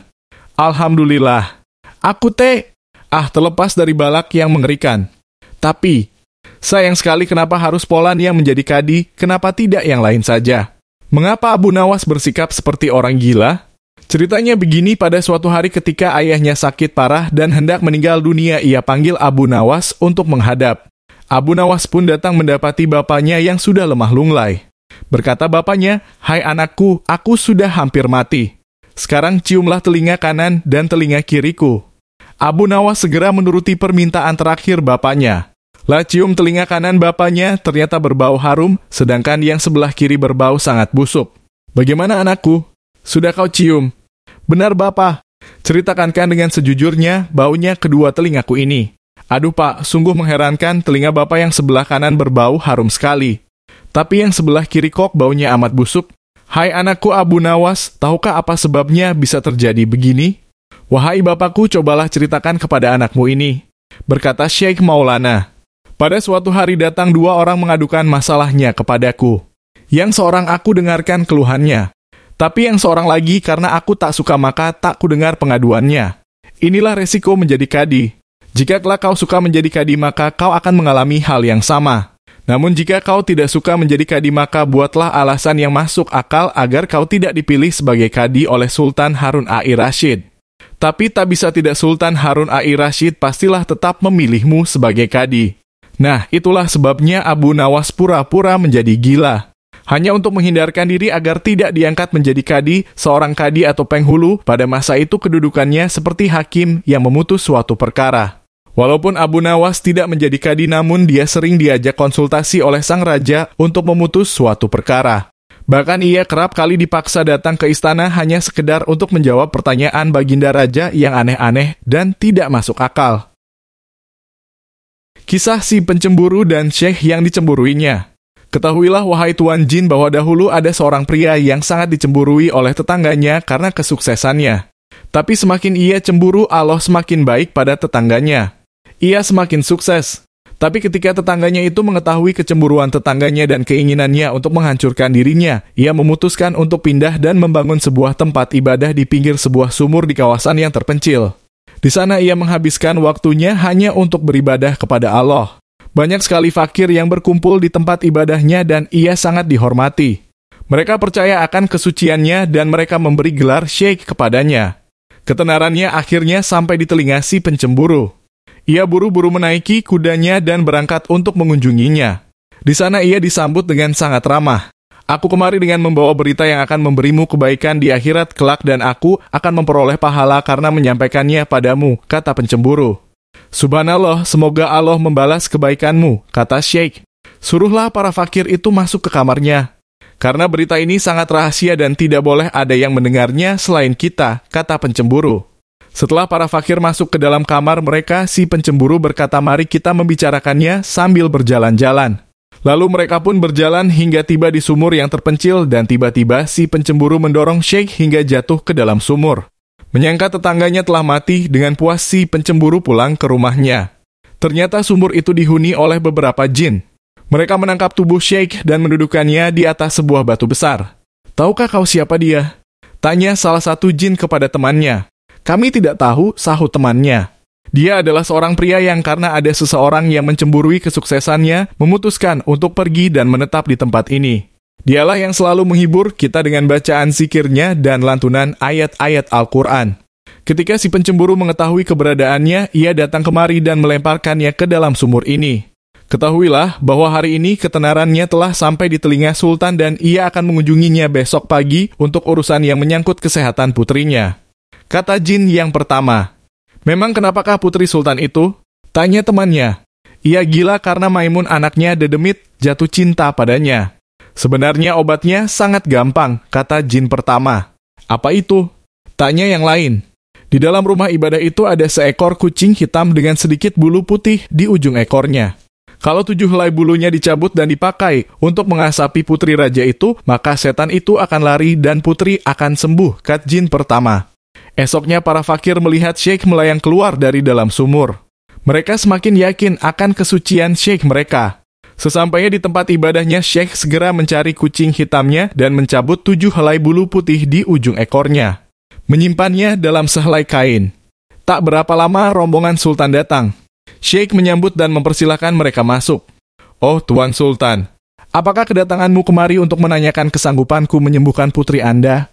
Tanya syekh. Ya syekh yang suci, jawab Sultan kagum. Bawalah ia kemari. Atas nama Allah yang maha menyembuhkan, aku yakin ia akan sembuh dalam sekejap, kata syekh. Ketika putri telah berada di hadapannya, syekh segera membakar ke-7 bulu kucing tersebut dan mengasapi hidung putri. Terdengar jeritan jin yang kesakitan. Jin itu melarikan diri dan detik itu juga sembuhlah sang putri. Putri yang telah pulih kesadarannya segera menutupi wajahnya dengan cadar dan bertanya pada ayahnya. Ada apa gerangan? Dan di manakah aku berada? Tanyanya. Jangan khawatir anakku, ujar Sultan dengan sukacita. Sultan berpaling pada pengikutnya dan bertanya, hadiah apakah yang paling pantas aku berikan kepada syekh ini atas jasanya?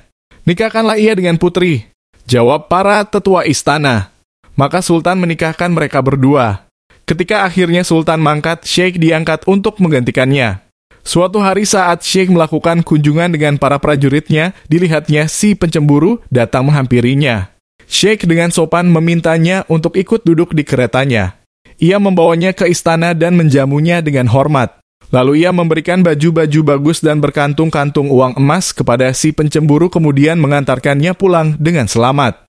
Perhatikanlah wahai jin, bagaimana Syekh itu memaafkan orang yang telah mencelakakannya. Ia tidak membalas dendam sedikit pun, kataku. Jin Ifrit yang mendengarkan ceritaku kembali berteriak, "Jangan banyak bicara. Kau tidak akan kubunuh, tapi juga tak akan kuampuni. Maka bersiaplah untuk menerima sihirku." Tiba-tiba ia mencengkramku dan kemudian aku telah terbang di udara. Di puncak gunung ia mengambil segenggam debu dan mengucapkan mantra. Lalu melemparkan debu itu ke tubuhku. Jadilah seekor monyet, kutuknya. Wudz. Aku berubah menjadi monyet yang sangat jelek. Setelah jin itu meninggalkanku, aku menangis. Tapi aku memutuskan untuk mengikuti permainan nasib dan bersabar. Akhirnya aku menuruni gunung dan setelah sebulan lamanya berjalan aku tiba di pinggir pantai. Di kejauhan tampak sebuah kapal datang merapat. Aku bersembunyi di balik sebuah batu besar menunggu hingga kapal cukup dekat. Kemudian aku meloncat ke dalam kapal yang penuh dengan pedagang dan penumpang. Salah seorang di antaranya berteriak kepadaku, "Itu makhluk pembawa sial yang membuat kita rugi. Lemparkan ke dalam laut." Kata yang lain, "Kita bunuh saja," kata kapten. Aku berlari dan memeluk kaki kapten sambil berurai air mata. Kapten merasa iba kepadaku. "Tuan-tuan, monyet ini meminta perlindungan dariku dan aku akan melindunginya. Sejak saat ini, ia ada dalam pengawasanku. Tak seorang pun boleh melukainya, atau akan ada pertumpahan darah di kapal ini," kata kapten. Kapten memperlakukanku dengan sangat baik. Apapun yang dikatakan kapten aku turuti. Kebutuhannya aku penuhi dan aku membaktikan diriku sebagai pelayanannya. Tidak heran jika kemudian kapten sangat menyayangiku. Kapal kembali berlayar selama 15 hari sebelum akhirnya membuang sauh di sebuah kota besar yang penduduknya sangat banyak dan sepertinya hanya Allah yang tahu berapa jumlahnya. Tak berapa lama setelah kapal kita berlabuh datang seorang pegawai kerajaan yang menyambut kami dengan ramah. "Raja kami mengucapkan selamat datang kepada Anda semua. Ia mengirimku kemari dengan membawa gulungan kertas ini di mana kami mohon masing-masing dari Anda menulis sebaris kalimat di atasnya. Sekretaris kerajaan kami baru-baru ini meninggal dunia dan raja bersumpah tidak akan mengangkat penggantinya jika tulisannya tidak sebagus dan sebaik dia," katanya. Para pedagang dan penumpang yang bisa menulis mengambil kertas itu dan menuliskan kalimat-kalimat yang mereka ingat. Ketika tidak ada lagi yang bersedia menulis, aku dengan cepat mengambil gulungan kertas itu. Karena takut aku melemparkan kertas itu ke laut atau merobeknya, para pedagang dan penumpang mencoba menghalangi dan menakut-nakutiku. Tapi aku memberi isyarat bahwa aku ingin menulis. "Kami tak pernah melihat ada monyet yang bisa menulis," kata mereka. "Biarkan ia mencoba," kata kapten. "Kalau tulisannya jelek atau ia merobek kertas itu, aku akan membunuhnya. Tapi jika tulisannya bagus, aku akan mengangkatnya sebagai anakku karena aku belum pernah melihat monyet yang lebih pintar dan sopan seperti dia." Aku lalu mengambil pena, membenamkannya ke dalam tinta dan menuliskan bait-bait ini. "Waktu telah mencatat kebaikan-kebaikan dari para bangsawan, tapi tak ada yang bisa menghitung kebaikanmu. Semoga Tuhan tidak mengambil kebaikan hati seorang ayah, karena engkaulah ayah dari semua kebaikan." Lalu dengan gaya tulisan yang lebih formal, aku menulis tak ada pencatat kebaikan yang tak menderita, tapi apa yang dicatatkan tangan adalah abadi. Catatlah, meskipun sia-sia, apalagi yang lebih menyenangkanmu selain melihat catatanmu di hari kebangkitan. Aku menuliskan lagi beberapa kalimat dengan gaya tulisan yang berbeda-beda, kemudian menyerahkan kertas itu kepada pegawai kerajaan yang lalu membawanya kepada raja. Tak ada tulisan yang disukai raja kecuali tulisanku. "Bawa orang yang menulis kalimat ini. Pakaikan ia pakaian yang bagus. Naikkan ia ke atas kuda kehormatan dan bawa ia menghadapku." Perintah raja. Mendengar perintah raja, para pegawainya tak bisa menahan geli. Raja menjadi murka. "Kurang ajar. Kalian menertawakanku," bentak raja. "Maafkan kami, Tuan. Kami tidak menertawakan Tuan. Kami hanya merasa lucu karena penulis yang harus kami jemput adalah seekor monyet, bukan anak Adam, seperti kita. Ia milik kapten kapal yang baru merapat hari ini," jawab pegawainya. "Benarkah?" tanya raja setengah tak percaya. "Ya Tuan," jawab pegawainya. "Aku ingin membeli monyet itu," kata raja. Raja mengirimkan prajuritnya untuk menjemputku. Ia bersikeras agar aku diberi pakaian yang bagus dan dinaikkan ke atas kuda lalu mengiringinya dengan iringan musik. Sepanjang jalan rakyat merasa kagum sekaligus lucu melihatku. Ketika aku sampai di hadapan raja, aku memberi hormat dengan mencium tanah 3 kali. Raja menyuruhku duduk dan aku duduk dengan bertumpu pada lututku. Semua yang hadir terpana melihat kesopananku, begitu pula raja. Ia memerintahkan para menteri dan pegawainya untuk mengundurkan diri. Setelah tinggal aku dan raja serta beberapa kasim dan budak, raja memerintahkan untuk menghidangkan makanan lalu menyuruhku untuk menyantapnya. Aku bangkit dan memberi hormat sebanyak 7 kali baru, kemudian menyantap hidangan. Setelah selesai, aku mencuci tanganku kemudian mengambil kertas serta pulpen dan menuliskan beberapa kalimat. Raja membaca tulisanku dan ia sangat gembira. Mungkinkah seekor monyet bisa memiliki kemampuan menulis kaligrafi yang demikian indah? Ini adalah keajaiban di atas keajaiban, seru raja. Seorang budak menggelar papan catur di hadapan raja. Maukah kau bermain denganku? Tanya raja. Aku mengangguk. Kami bermain 2 kali dan aku mengalahkannya dengan mudah. Kalau saja kau seorang manusia, pastilah kepintaranmu melebihi orang-orang sebayamu. Kata raja. Panggillah Tuan Putri Sid Al-Husni kemari. Ia pasti penasaran ingin melihat monyet ajaib ini, perintah raja pada seorang dayang. Dayang itu segera berlalu dan ketika kembali ia bersama putri raja. Sang putri segera menutupi wajahnya begitu ia melihatku. Ayah, kenapa kau memanggilku saat ada pemuda asing di sini? Tanyanya. Anakku, tidak ada pemuda asing di sini. Lihat, hanya ada aku, Kasim, dayang, dan monyet ini. Untuk apa kau tutupi wajahmu itu? Sahut raja. Monyet ini, oh ayah, adalah putra seorang raja bernama Aymar. Dia sedang dikutuk oleh jin ifrit bernama Jarjaris, anak dari iblis. Setelah membunuh istrinya sendiri, putri raja Ivitamus, ia menyihir pemuda ini menjadi monyet. Sebenarnya ia adalah pangeran yang sangat terpelajar dan pintar, jawab putri Sid Al-Husni. Benarkah? Tanya raja padaku. Aku mengangguk dan tak dapat menahan tangisku. Bagaimana kau tahu? Tanya raja kepada putri. Ayah, ketika aku kecil dulu aku kenal seorang wanita yang memberitahuku teori-teori sihir dan cara mempraktekannya. Hingga kini aku telah hafal sekitar 170 bentuk sihir. Aku bahkan bisa mengubah gunung Kaf menjadi lautan dengan ikan-ikan berenang di dalamnya, kata putri. Demi Allah, bisakah kau mengubah pemuda ini ke wujud aslinya? Tanya raja. Dengan senang hati ayah, jawab putri. Ia mengambil sebuah pisau yang di atasnya tertulis nama Allah dalam tulisan Hebrau. Lalu ia menggambar sebuah lingkaran di tengah ruangan dan menuliskan beberapa nama dan kata misterius dalam huruf Kufij. Kemudian ia merapal mantra yang kata-katanya tidak kami mengerti. Tiba-tiba ruangan menjadi gelap dan sedetik kemudian muncullah jin ifrit dengan wujud aslinya yang seperti raksasa dan membuatku serta raja merasa ketakutan. Kami tidak mengundangmu, teriak putri. Ifrit mengubah dirinya menjadi singa dan mengaum. Pengkhianat. Beraninya kau melanggar sumpah.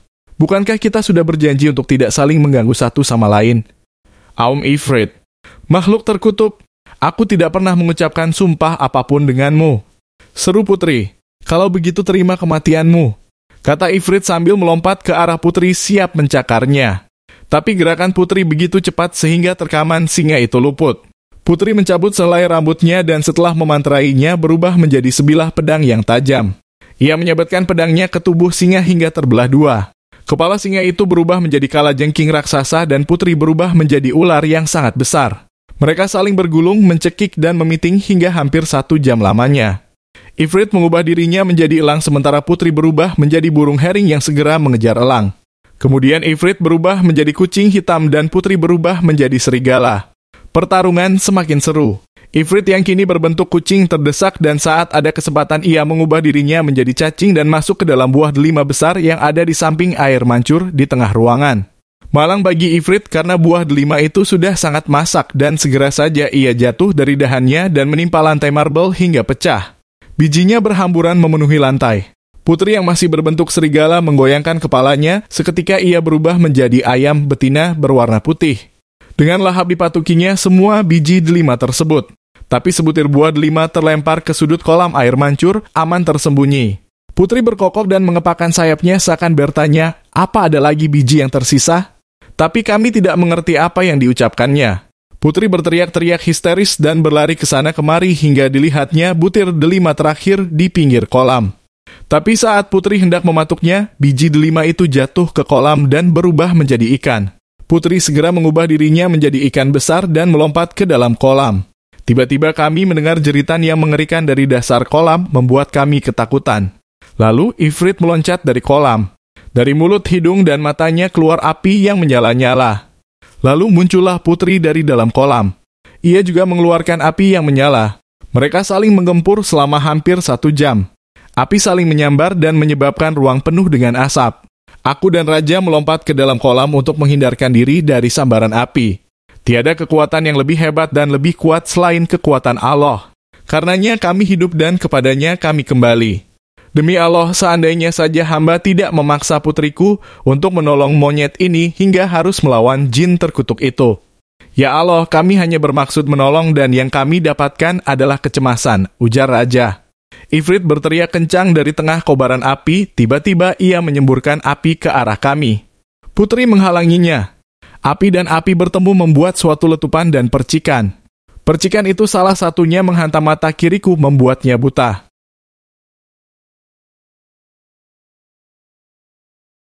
Satu percikan mengenai wajah Raja, membakar kumis dan janggutnya, serta membuat salah satu gigi bawahnya tanggal. Percikan yang lain mengenai dada dayang sang putri, ia tewas seketika. Kami hampir putus asa ketika terdengar teriakan putri dari tengah kobaran api. Allahu Akbar, Allah Maha Besar. Pertolongan hanya untuk umat yang beriman dan celakalah pengingkar ajaran Allah dan Rasul-Nya, Muhammad. Disertai jeritan Ifrit yang menggetarkan, jin itu berubah menjadi abu. Putri berlari ke arah kami. Ambilkan segelas air, serunya. Pelayan segera mengambilkan dan memberikannya kepada putri yang segera memantrainya. Lalu ia memercikkan air itu kepadaku. Dengan nama Allah, kembalilah ke wujud aslimu. Katanya dan wus, aku kembali menjadi diriku, hanya saja mata kiriku tetap buta. Tiba-tiba putri menjerit kesakitan. Api! Api! Teriaknya. Oh ayah, aku sekarat, jin itu telah melukaiku. Jika ia manusia, aku dapat menaklukkannya dengan mudah. Aku hampir bisa mengalahkannya hingga ia bersembunyi di dalam biji buah delima dan aku tidak melihatnya. Lalu ia menyerangku saat aku lengah. Aku mengeluarkan semua jurus yang kutahu. Terakhir, jin itu mengeluarkan jurus apinya yang setahuku sedikit sekali ada yang bisa selamat darinya. Aku berhasil membakarnya setelah aku memaksanya dengan bacaan Islam. Dan kini aku pun sekarat. Seberkas api memancar dari kaki sang putri terus naik ke atas hingga mencapai wajahnya. Saat itu putri menangis. Ya Allah, aku bersaksi tiada Tuhan selain Engkau dan Nabi Muhammad adalah utusanmu, isaknya. Sedetik kemudian putri berubah menjadi abu di samping Abu Ifrit. Kami menangis di samping abunya. Aku berharap aku bisa menggantikan posisinya. Tapi takdir memang berkata lain. Raja yang menyaksikan putrinya menjadi abu menampari wajahnya sendiri dan mengoyak bajunya. Aku melakukan hal yang sama dan kami meratapi kepergian putri hingga 7 hari lamanya. Raja memerintahkan untuk membangun kubah di atas abu putrinya. Sedangkan Abu Ifrit dilemparkan begitu saja di udara. Raja kemudian jatuh sakit dan hampir sekarat. Tapi syukurlah ia bisa sembuh setelah sebulan terbaring sakit. Ia lalu memanggilku, anak muda. Sebelumnya hidup kami aman dan bahagia sampai kau datang dengan wajah burukmu dan bencana pun datang. Pertama aku kehilangan putriku yang paling berharga dan kedua wajahku terbakar hingga janggutku habis dan gigiku rontok. Dayangku juga tewas karenanya. Tapi tentu saja aku tidak bisa menyalahkanmu karena semuanya adalah takdir Allah. Sekarang aku mohon padamu anak muda, pergilah dari istanaku. Perintah Raja. Maka aku pun pergi. Sepanjang jalan aku mengenang semua perjalanan nasibku yang buruk. Tapi aku bersyukur kepada Allah atas perlindungannya. Sebelum aku meninggalkan negeri itu, aku sengaja mencukur kumis, janggut, rambut, dan alisku. Lalu aku mengganti bajuku dengan baju pengembara. Tujuanku adalah pergi ke Baghdad menemui khalifah yang terkenal dengan keadilannya untuk mengadukan nasibku. Kemudian aku bertemu dengan pengembara ke-1, lalu pengembara ke-3. Kami semua orang asing di negeri ini. Nasib mengantarkan kami ke rumah ini. Begitulah kisah yang bisa kuceritakan padamu, wahai Nona. Pengembara kedua mengakhiri ceritanya. Cerita yang sangat menarik. Baiklah, kau boleh pergi dari sini, kata gadis bermata hitam. Aku tidak akan meninggalkan tempat ini sebelum aku mendengar cerita rekan-rekan yang lain, kata pengembara kedua. Pengembara ketiga bangkit dari duduknya. Nona, ceritaku ini sangat berbeda. Lebih menarik dan luar biasa. Jika mereka seperti sekarang karena dipermainkan oleh nasib, aku menggariskan nasibku sendiri, menimpakan kesedihan atas kemauanku, mencukur dan menghilangkan mataku olehku sendiri, kata pengembara ketiga memulai ceritanya. Dengarlah kisahku ini. Abu Nawas dan harimau berjenggot, hai Abu Nawas, seru Khalifah Harun al-Rashid. Sekarang juga kamu harus dapat mempersembahkan kepadaku seekor harimau berjenggot. Jika gagal, aku bunuh kau." Kata-kata itu merupakan perintah sultan yang diucapkan dengan penuh tegas dan kegeraman. Dari bentuk mulutnya ketika mengucapkan kalimat itu jelas betapa sultan menaruh dendam kesumat kepada Abu Nawas yang telah berkali-kali mempermainkan dirinya dengan cara-cara yang sangat kurang ajar. Perintah itu merupakan cara Baginda untuk dapat membunuh Abu Nawas. "Ya tuanku Syah Alam," jawab Abu Nawas. "Semua perintah paduka akan hamba laksanakan, namun untuk yang satu ini hamba mohon waktu 8 hari. "Baik," kata Baginda. Alkisah, pulanglah Abu Nawas ke rumah. Agaknya ia sudah menangkap gelagat bahwa raja sangat marah kepadanya, dicarinya akal supaya dapat mencelakakan diriku agar terbalas dendamnya, pikir Abu Nawas. Jadi aku juga harus berhati-hati. Sesampainya di rumah dipanggilnya 4 orang tukang kayu dan disuruhnya membuat kandang macan. Hanya dalam waktu 3 hari kandang itu pun siap sudah. Kepada istrinya, ia berpesan agar menjamu orang yang berjenggot yang datang ke rumah.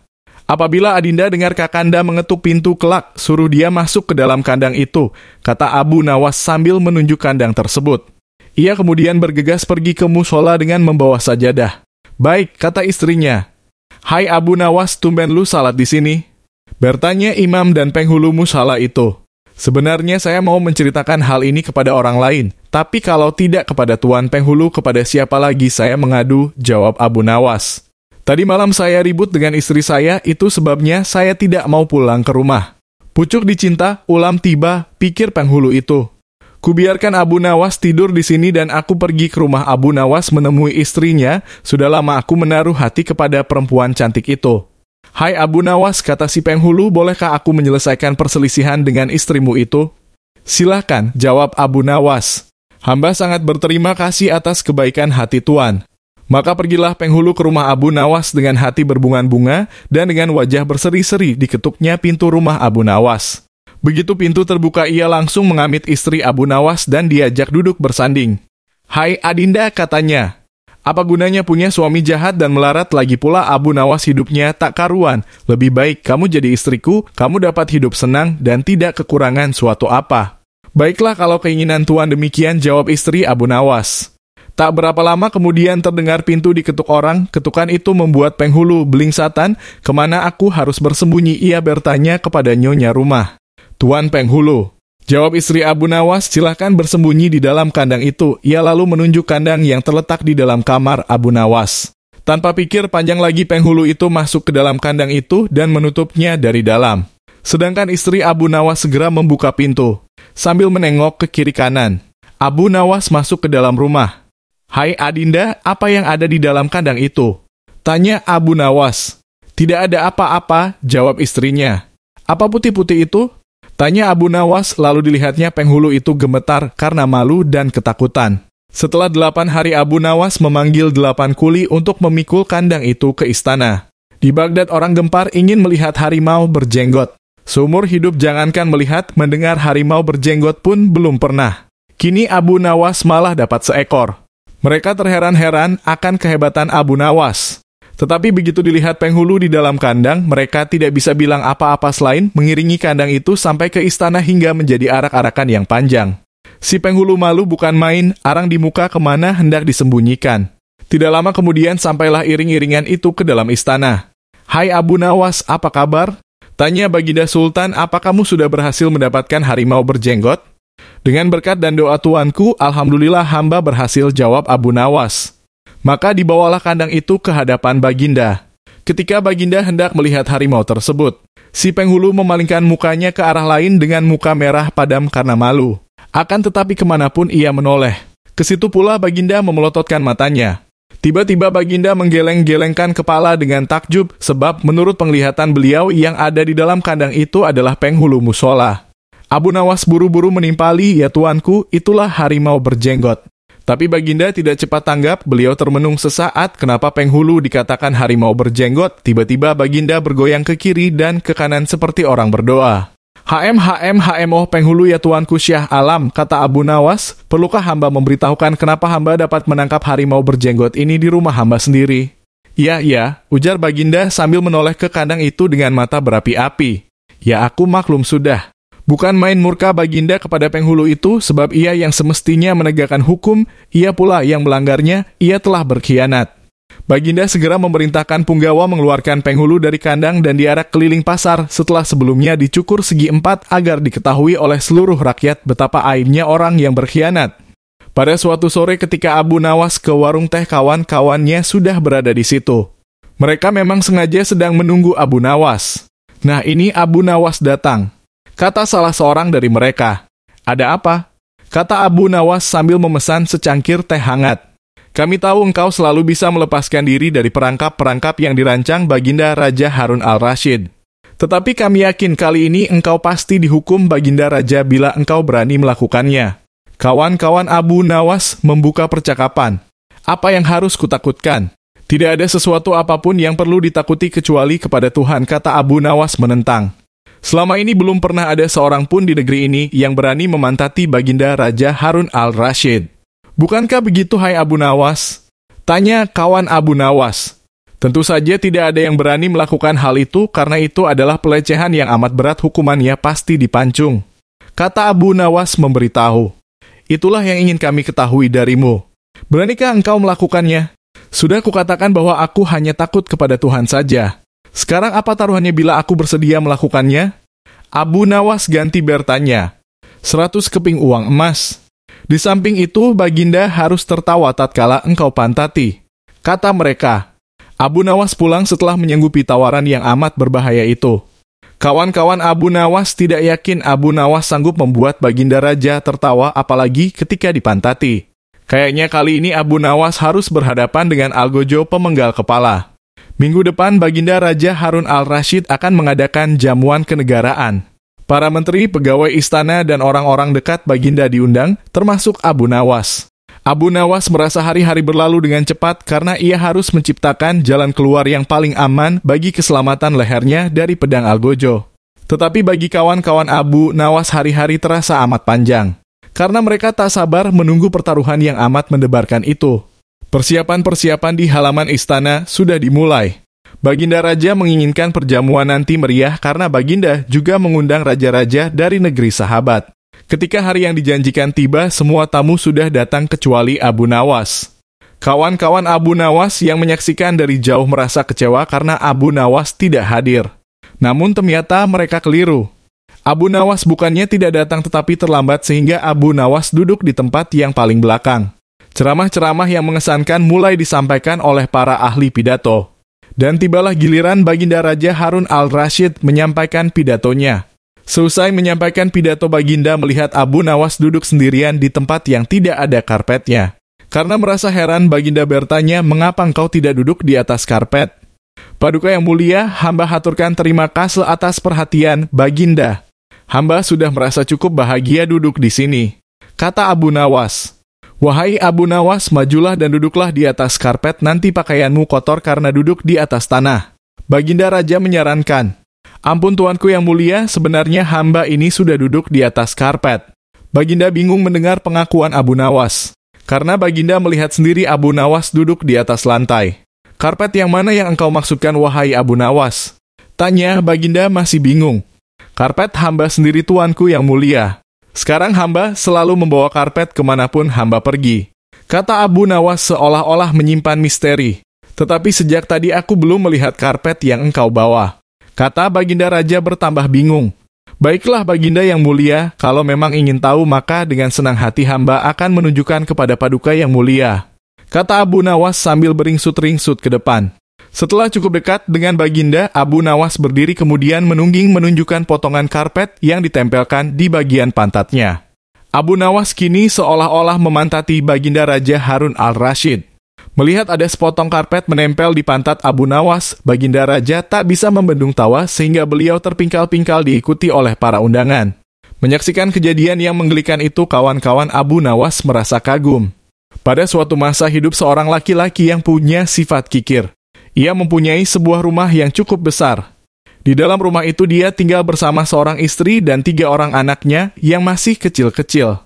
Laki-laki ini merasa rumahnya sudah sangat sempit dengan keberadaannya dan keluarganya. Namun untuk memperluas rumahnya, sang lelaki ini merasa sayang untuk mengeluarkan uang. Ia kemudian memutar otaknya bagaimana caranya agar ia bisa memperluas rumahnya tanpa mengeluarkan banyak uang. Akhirnya ia mendatangi Abu Nawas, seorang yang terkenal cerdik di kampungnya. Pergilah ia menuju rumah Abu Nawas. Hai Abu Nawas, semoga engkau selamat sejahtera. Salam juga untukmu hai orang asing, ada apa gerangan kamu mendatangi kediamanku yang reot ini? Si lelaki lalu menceritakan masalah yang ia hadapi. Abu Nawas mendengarkannya dengan seksama. Setelah si lelaki selesai bercerita, Abu Nawas tampak terpekur sesaat, tersenyum. Lalu ia berkata, "Hai Fulan, jika kamu menghendaki kediaman yang lebih luas, belilah sepasang ayam, jantan dan betina, lalu buatkan kandang di dalam rumahmu. 3 hari lagi kau lapor padaku bagaimana keadaan rumahmu." Si lelaki ini menjadi bingung apa hubungannya ayam dengan luas rumah, tapi ia tak membantah. Sepulang dari rumah Abu Nawas, ia membeli sepasang ayam, lalu membuatkan kandang untuk ayamnya di dalam rumah. 3 hari kemudian, ia kembali ke kediaman Abu Nawas dengan wajah berkerut. "Bagaimana Fulan, sudah bertambah luaskah kediamanmu?" Ucap Abu Nawas. "Boro-boro ya Abu. Apa kamu yakin idemu ini tidak salah? Rumahku tambah kacau dengan adanya kedua ekor ayam itu. Mereka membuat keributan dan kotorannya berbau tak sedap," sahut lelaki itu. Abu Nawas menjawab, "Kalau begitu tambahkan sepasang bebek dan buatkan kandang di dalam rumahmu, lalu kembalilah kemari 3 hari lagi." Si lelaki terperanjat. Kemarin ayam, sekarang bebek, memangnya rumahnya peternakan apa? Atau si cerdik Abu Nawas ini sedang kumat jahilnya? Namun seperti saat pertama kali, ia tak berani membantah karena ingat reputasi Abu Nawas yang selalu berhasil memecahkan berbagai masalah. Pergilah ia ke pasar, dibelinya sepasang bebek, lalu dibuatkannya kandang di dalam rumahnya. Setelah 3 hari, ia kembali menemui Abu Nawas. "Bagaimana Fulan, kediamanmu sudah mulai terasa luas atau belum?" Tanya Abu Nawas. "Aduh Abu, ampun jangan kau mengerjai aku. Saat ini adalah saat paling parah selama aku tinggal di rumah itu. Rumahku sekarang sangat mirip pasar unggas, sempit, padat, dan baunya bukan main." "Wah, bagus kalau begitu. Tambahkan seekor kambing lagi. Buatkan ia kandang di dalam rumahmu juga, lalu kembali ke sini 3 hari lagi." Abu Nawas menjawab. Si lelaki berkata, "Apa kau sudah gila Abu? Kemarin ayam, bebek, dan sekarang kambing. Apa tidak ada cara lain yang lebih normal? Lakukan saja, jangan membantah perintah Abu Nawas." Lelaki itu tertunduk lesu. Bagaimanapun juga yang memberi ide adalah Abu Nawas, si cerdik pandai yang tersohor. Maka dengan pasrah pergilah ia ke pasar dan membeli seekor kambing. Lalu ia membuatkan kandang di dalam rumahnya. 3 hari kemudian dia kembali menemui Abu Nawas. "Bagaimana Fulan? Sudah membesarkah kediamanmu? Rumahku sekarang benar-benar sudah jadi neraka. Istriku mengomel sepanjang hari, anak-anak menangis, semua hewan-hewan berkotek dan mengembik, bau, panas, sumpek, betul-betul parah. Ya Abu, tolong aku Abu, jangan suruh aku beli sapi dan mengandangkannya di rumahku. Aku tak sanggup ya Abu." Abu Nawas menjawab, "Baiklah, kalau begitu pulanglah kamu, lalu jualah kambingmu ke pasar, besok kau kembali untuk menceritakan keadaan rumahmu." Si lelaki pulang sambil bertanya-tanya dalam hatinya, kemarin disuruh beli, sekarang disuruh jual, apa maunya si Abu Nawas? Namun, ia tetap menjual kambingnya ke pasar. Keesokan harinya, ia kembali ke rumah Abu Nawas. Abu Nawas bertanya, "Bagaimana kondisi rumahmu hari ini?" Si lelaki menjawab, "Yah, lumayanlah Abu, paling tidak bau dari kambing dan suara embikannya yang berisik sudah tak ku dengar lagi. Kalau begitu jualah bebekmu hari ini, besok kau kembali kemari," kata Abu Nawas.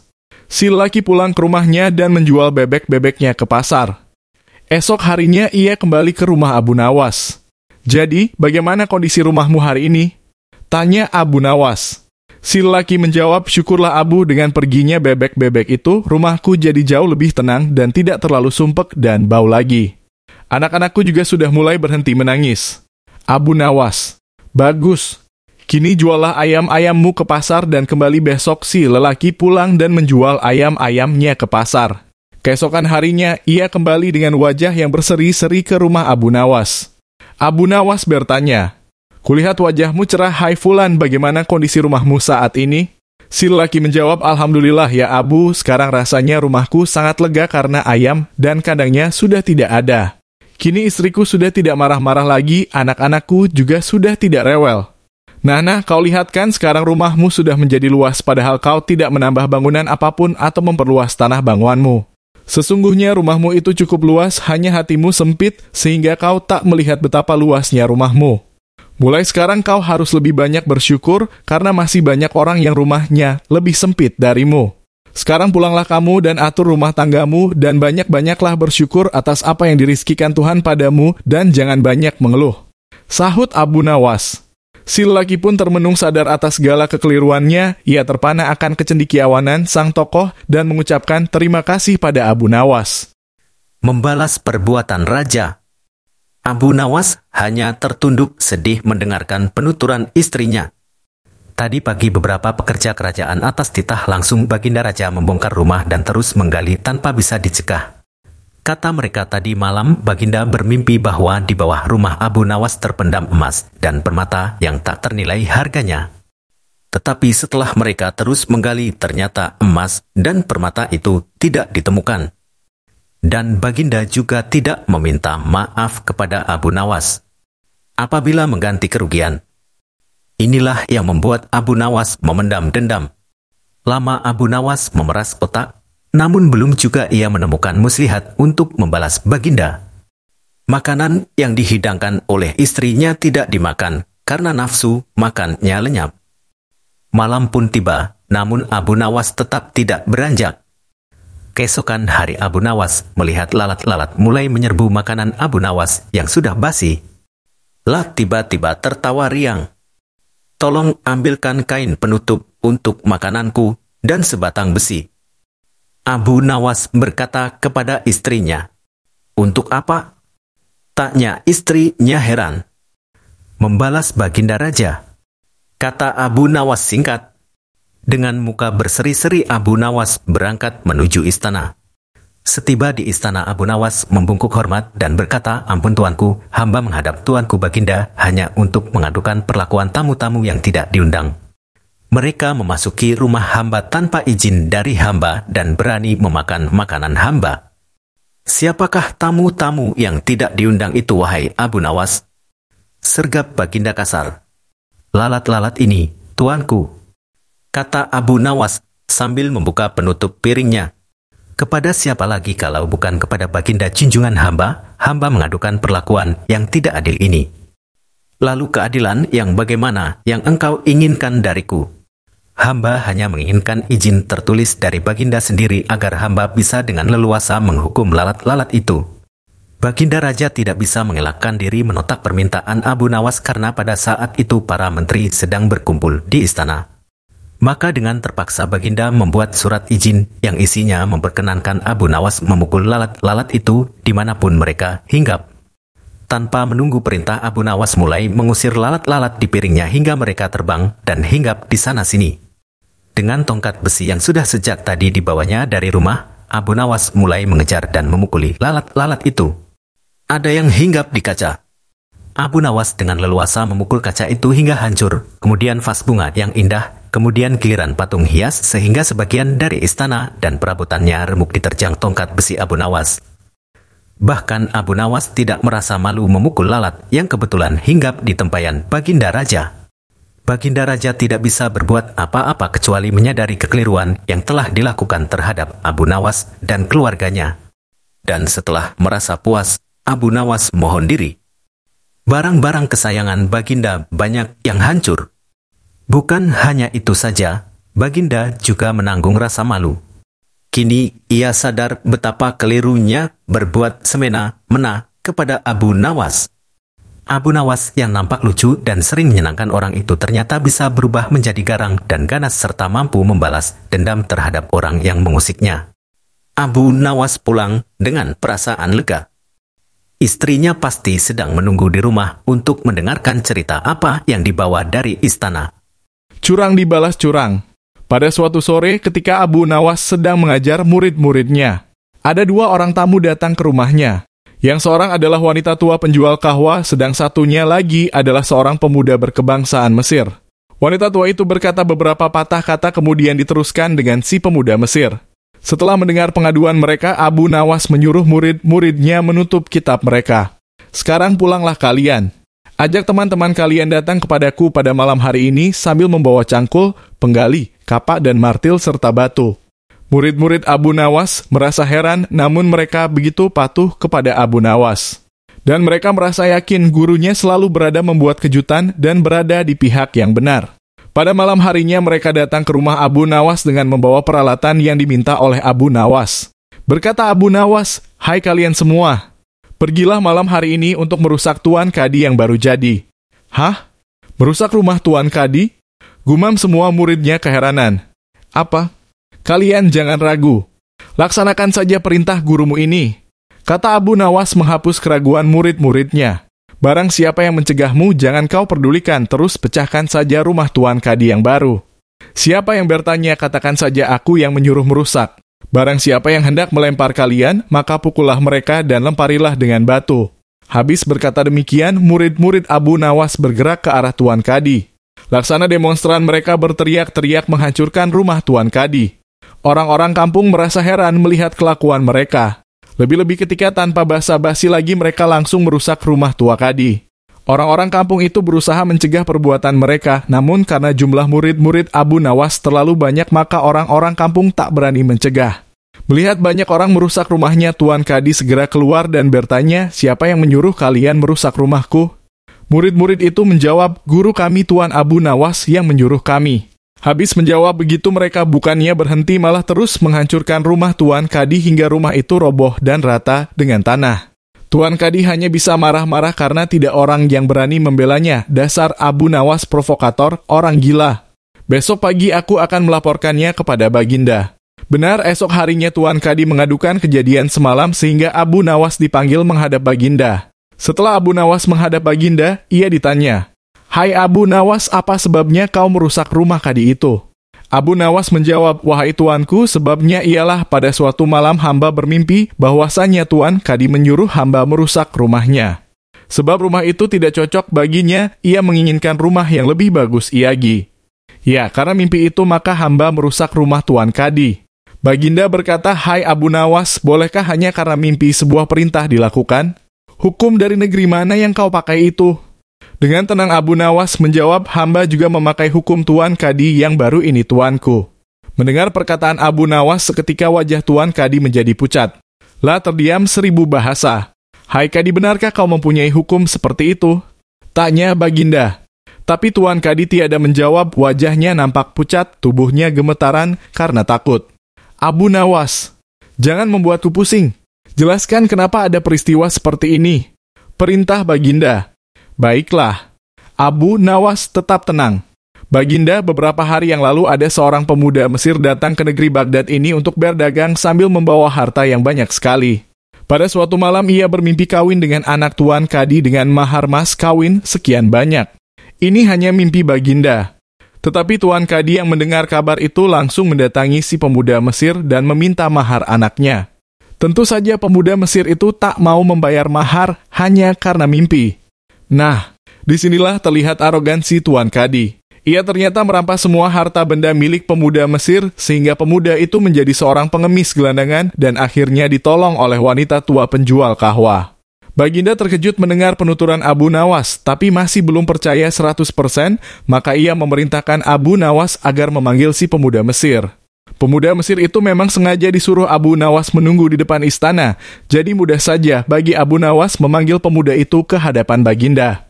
Berkata Baginda Raja, "Hai anak Mesir, ceritakanlah hal ihwal dirimu sejak engkau datang ke negeri ini." Ternyata cerita pemuda Mesir itu sama dengan cerita Abu Nawas. Bahkan pemuda itu juga membawa saksi, yaitu Pak Tua pemilik tempat kos dia menginap. "Kurang ajar! Ternyata aku telah mengangkat seorang kadi yang bejat moralnya." Baginda sangat murka. Kadi yang baru itu dipecat dan seluruh harta bendanya dirampas dan diberikan kepada si pemuda Mesir. Setelah perkara selesai, kembalilah si pemuda Mesir itu dengan Abu Nawas pulang ke rumahnya. Pemuda Mesir itu hendak membalas kebaikan Abu Nawas. Berkata Abu Nawas, "Janganlah engkau memberiku barang sesuatu pun kepadaku. Aku tidak akan menerimanya sedikit pun jua." Pemuda Mesir itu betul-betul mengagumi Abu Nawas. Ketika ia kembali ke negeri Mesir, ia menceritakan tentang kehebatan Abu Nawas itu kepada penduduk Mesir, sehingga nama Abu Nawas menjadi sangat terkenal.